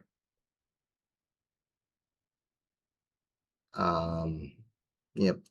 So TC number 2 there, I just bring it up because I get asked about it a lot by residents. And I get the question, what's happening with Deerfield? Is that ever going to become a town center or a town green? My sense is that there is not a lot of to-date long-term discussion about that space, and it's still within the bounds of the school committee, and maybe there's some shorter term discussions about how that space is used. It remains that we have that as a line item in the comprehensive plan for 2020. And I'm curious what the next step is on kind of discussing that space in the longer term is. So I think I can Yeah. address that a little bit. So you're right, you haven't heard much about it as far as long-term planning, because no one wants to step on the school committee's toes. So it's very much their property now, and until the school committee says they're ready to release it, that they no longer need Deerfield, and they're ready to release it to the select board for some alternate use, no one is really making public plans for how to be used. That said, the school committee is allowing the recreation department to make interim use of the building and the fields, which they have been doing. I believe it's programmed for summer uses, and it'll continue to be programmed in the fall. I think that a lot of different people have a lot of different ideas about what could be done at Deerfield, but it's really too soon to discuss it publicly until we get a nod from the school committee that they're willing to entertain options. I appreciate that, simply because I get a lot of questions about it, and I think that's useful information for the residents I speak to, and hopefully some of the other board members as well. Thank you. I see Kate and Josh. Sorry, I need to scroll up. Kate's pointing at Josh. Josh. Yeah, so Nora, I guess my question surrounding that is, what would be the harm with developing a plan in advance to sort of allow the school committee to have a better scope of what could be done, what the town wants to do with the property if it were to be turned over? It doesn't seem like there's a downside and only upside if we have a sense of what, as a town, we want to do with that. Regardless of what the school board decides to do, we can create a plan for it if they do decide to actuate that and to release that property. So I think that it's mainly a question of when, and until we know when it will be available, it's difficult to say how it will be used. So the town's priorities change over time. And if it were available today, the use that might be put there might be different than if it's not available for 10 years. So I just want to make it clear. So when the school committee eventually decides it no longer needs that building, if it decides that, then it releases it to the select board. It doesn't have any discussion of how it will be used. Once they release it, it goes to the school committee, and then the town generally has a reaction to whatever it goes from the school committee to the select board.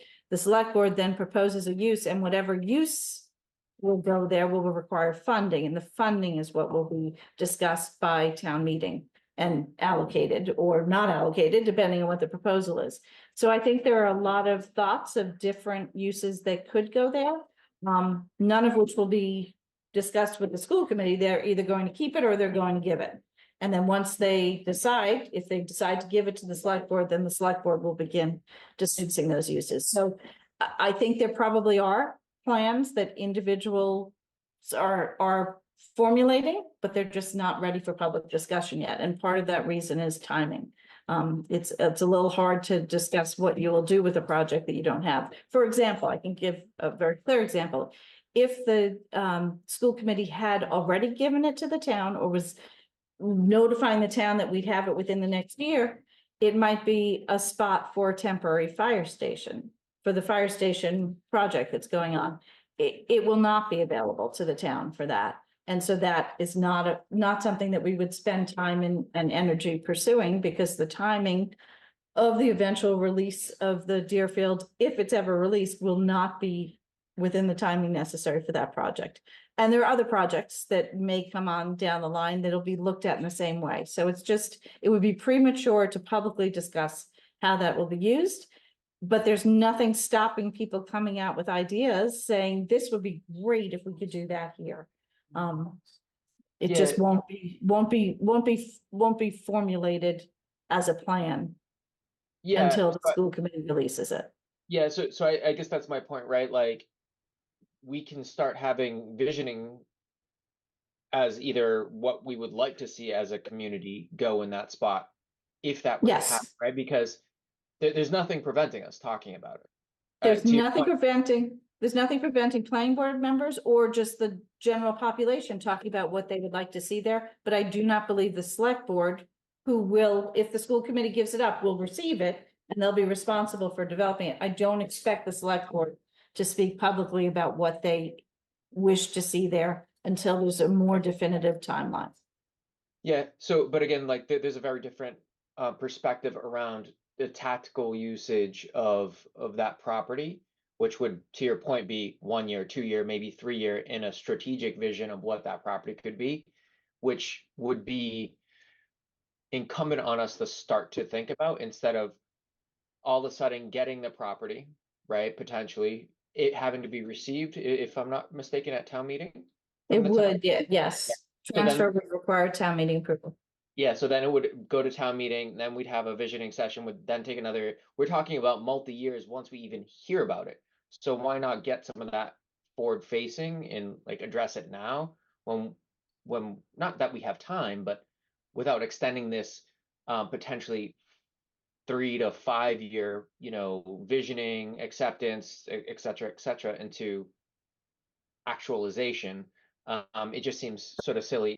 I guess from my own understanding, is that property currently zoned for anything? Is that like anything that we would have an impact on currently? Again, pardon my ignorance around the zoning of that parcel. So it's within a residential district, but as a municipal property, it's eligible for municipal uses, general municipal uses. And it could be rezoned for some other, if the school committee gave it to the select board and the select board decided they wanted to propose further disposition where it was sold for a non-public use, then they would need town meeting approval for that. And that town meeting approval could be accompanied by a zoning change. So there are a lot of options. And as I said, the select board, it's going to be up to them to make a proposal. We can give them feedback. We can give them suggestions for what that proposal will be, but I don't expect them to be prepared to publicly release how they want to use the land that they don't own. So there'll be discussions before the select board, before the school committee actually turns it over to the select board with authorization from the town meeting. There will be discussions in advance of that. It won't be a, find out in March and go to town meeting in May. There'll be much longer notice than that. But until that notice is given of the intention to dispose of the property, by the school committee, I don't expect a public release. Nothing to stop people from talking about it, nothing to stop us from planning potential ideas for how it could be used. But I don't expect the select board to make decisions about that.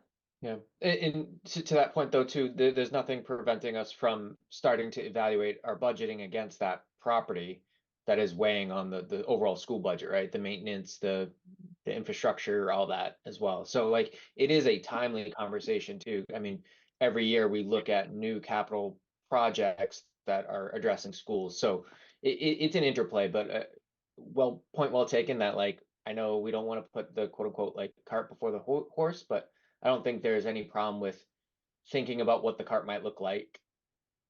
So, And there are many options, many different possibilities for what could be done with that land. Thank you.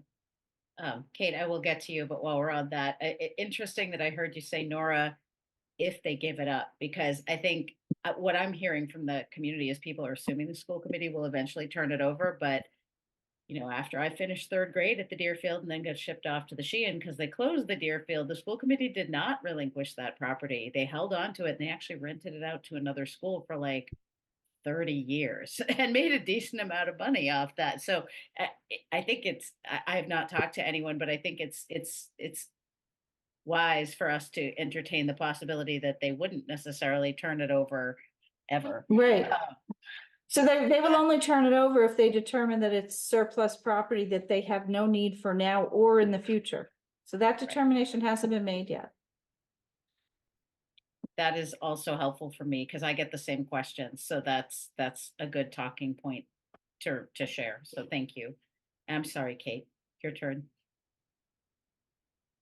Yeah, thank you. This just feels like a right point in time to mention just to this group. When it comes to the comprehensive plan, one of the things that I felt was missing when we talked about town centers was University Station. So I do consider that to be like a third town center. So it isn't specifically called out in anything we've been discussing. So I just wanted to kind of say that officially. I'm sure I've referred to it, but I do think that's one area where we could improve this comprehensive plan next time around, is to acknowledge that we have this very large residential and developed part of town that we did not have, 15, 20 years ago. Thank you. Good reminder. Thank you very much. Sean. I'll follow up on that because I'm looking at number L11 here, which talks about, formalizing, strengthening the planning board design review process for High and Washington Streets. And there's some language in the comprehensive plan about laying out whether it's architectural standards or other design standards that the applicants can have access to ahead of time for those areas, so that they come to us prepared with projects that will fit the character of those areas. But I'm noticing in the 2024 updates column that we've got University Avenue in there too. And Kate, I appreciate all the time that you say that, and that you mention University Avenue as our third town center. I want that to be a space that we, hopefully treat with the same care, and it's an important space for town. And I hope that, maybe as we look at things this year, let's look and see where we can maybe formalize that or codify, our recognition of the University Avenue area where we need to be able to, whether it's as simple as bringing some of that design review standardization into that as well, or something else. I hope that we can treat it with the care that you do, Kate. I like that. I will point out that whenever we discuss our town in the context of the larger region or working with a potential new business, I always refer to Westwood as one town with three villages. And we really do have three distinct, different character areas in our town that are all significant, that are all part of our community, but they are very distinctive. I like that, and I'm going to pilfer that the next time I'm having conversations like that with permission. Absolutely. Thank you. Did any other board members have questions or comments on planning? I'm not seeing any hands. I had one quick question, Elijah, because it caught my attention. We touched on it a little bit, the abutting property to 22 Everett. Is that the Progressive building, or is that one of the abutting properties behind that you were referring to?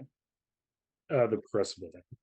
Okay, and did I hear correctly that the owner of 22 Everett is taking a look at that property too, at the abutting building? No? Oh, well, I heard that wrong. To my knowledge, I'm not sure, maybe Nora can speak to it, but I just know that there has been talks of that site in particular being looked at as a potential site for redevelopment. Yeah, it's Okay. being shopped around for sale, and there are several local entities that are looking at it as a potential redevelopment. Okay, I Including- heard that including- incorrect. No, so including the 22 Everett Street property owner. That's one Okay. of a number of entities that have reached out for information about it. Okay, and just to refresh my memory, the zoning on that, it's local business. I think it's B. It's over there, highway and business.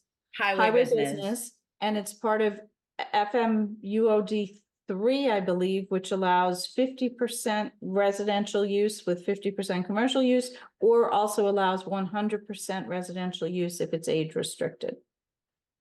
Right, okay, I knew there was some age restricted factor over there, but I couldn't remember exactly. I don't think I've ever personally been involved in the FMUD 3 project. Just the No. month, so, okay, So we haven't had one. So there has not been one. So FMUOD 3 covers the Glacier Everett district. So the 22 Everett Street property, which has now been developed or proposed for development and approved under Mumford. And then we've had the Mercedes dealership that has been proposed just for a straight EIDR. Trying to think back, it's possible that the approval for the other car dealerships was done. That, now that I think about it, I think that might have been done under an FMUOD special permit as opposed to EIDR, but it was just straight retail. So it didn't have any typical mixed use. gotcha. Okay, that is helpful. Thank you. Oh, look, we've got the map. Thank you. Yes. It looks like it's a decent sized parcel too, not as big as as 22 Everett, which was like 7-ish, but it's not a small parcel. I can't read that. Oh, 4 acres. There we go. Okay, thank you. No problem. Awesome. I just wanted to make sure I'd heard that correctly. So that's something that could show up on our radar within the nearish future, it sounds like, potentially. It could. I have not heard that anyone has been successful in negotiating a purchase and sales agreement. I think it's still offered for sale, but things move quickly, so I don't know. Gotcha. Thank you. That was my only question. So yeah, thank you for that really comprehensive update. Did you want to touch on housing, or did you just kind of want to save all of that for July? I'll save that for July, but I will mention that the housing production plan will be moving forward in a readdressing it. It does expire in January, so we will be looking to update it. Okay, and that's actually interesting. Educate me here, because we're above the 10% on the SHI, but we're going to continue to upkeep the housing production plan in parallel. Is that what we're looking at doing? So yeah, the town has looked to go above the 10%. Excellent. Excellent. That's great. Thank you. Okay, did anyone else have any questions on the housing production plan? I know that was a very high level thing, but any other comments on that question? No, I look forward to right. talking to it next time, talking about Yeah, it. me too. Housing is one that I'm really excited to hear more about. I know there's been a lot of strides in housing in general and in affordable housing. So that's Yeah. an exciting one. Amanda has done an amazing job in her work for housing as well as the land use. Excellent. All right, so we will table that item for the July meeting. And I think that was everything under the comprehensive plan updates, yes? Sean? I just wanted to make a broader point, which is thank you so much, Nora, Elijah, and to everyone who contributed to this update tonight. I think it's been really an extraordinary chance to step back and think about, like, I'm walking away with so many thoughts. I'm thinking about things so much broader picture, and I really, really, really appreciate that. And I think others feel the same way. I hope it's been really awesome. 100%. Thank you. Yeah, I know it's a lot of additional work on top of what all of everybody who's come tonight already does. So I think we're all really grateful for this chance. Thank you very much. Okay. Sorry, So can I the just say next, one more thing? course, to of course. piggyback a little bit on what Sean said.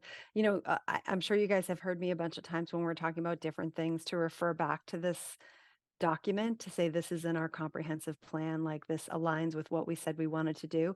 So this kind of an update just really keeps that alive as a tool that we can continue to refer to until we get a new one. So I not only is the work it's valuable information, it also just makes that document credible still, to point to and say we're still moving in this direction because we don't have new directions at all. We're following this. So until we're corrected by the town, we're going to do this thing. So I just really appreciate keeping it alive in this way, and that people are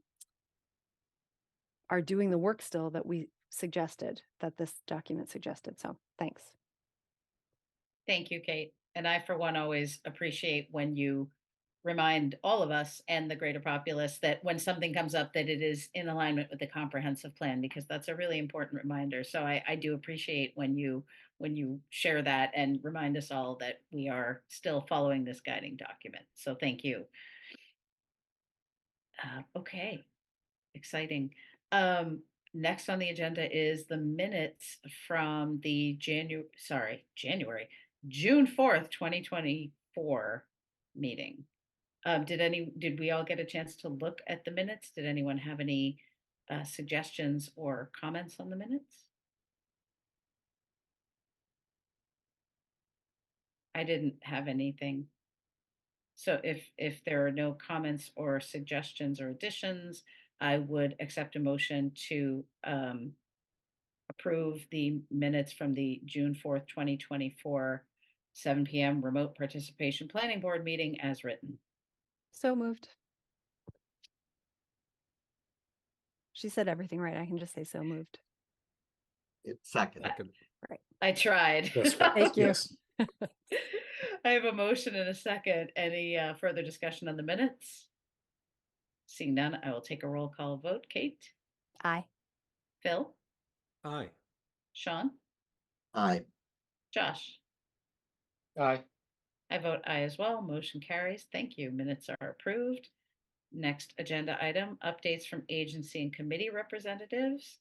Did anyone have any meetings they attended? Anything they'd like to share? Elijah, yes. Just one update, that the Housing Partnership is looking for new members. If anyone is interested or may know anyone that's interested, please let them know. I'll join. Excellent. Oh, Excellent. yes. Sorry. Excellent. Thank you. Any other meetings people attended that they wanted to share updates from? I can say that Ped Bike met last week. I was not able to attend. I had something come up, but they met. So I'll have an update next time. Excellent. Thank you. All right, I don't have anything on that either. So then the next agenda item would be general miscellaneous updates and administrative items. Do we have anything from staff that we haven't already discussed that should be addressed? Well, I guess just going back to another updates, the off-leash dog park working group is looking to meet at some point in July. They've been established and are looking to meet at some point in July. Excellent. And that Kate is our rep to that. And last I heard, they were going to be public meetings so that if other folks want to attend, that should be an option as well. I'm super interested in those conversations, but I'm looking forward to updates from Kate on that. So thank you for volunteering for that. Excellent. I'm glad to hear that's moving forward. Okay, any other admin updates or anything else? Seeing none, the next agenda item is upcoming board meetings. We have a meeting on July 16th, 2024, August 8th, 2024, and then September 10th, 2024. I can't even think that far ahead right now, well into the fall. Excellent. So if nobody has anything else that needs to be addressed this evening, I would entertain a motion to adjourn. Kate's already So smiling. moved. Second. I have a motion and a second. Any further discussion on adjournment? Seeing none, I will take a roll call vote. Kate? Aye. Phil? Aye. Sean? Aye. Josh? Aye. I vote aye as well. Thank you, everybody. I know this was a long-ish meeting, but I appreciate everybody's time. I found it incredibly educational and productive, so thank you all. Excellent meeting. Thank you, everyone. Thank you. Night, Good everybody. night.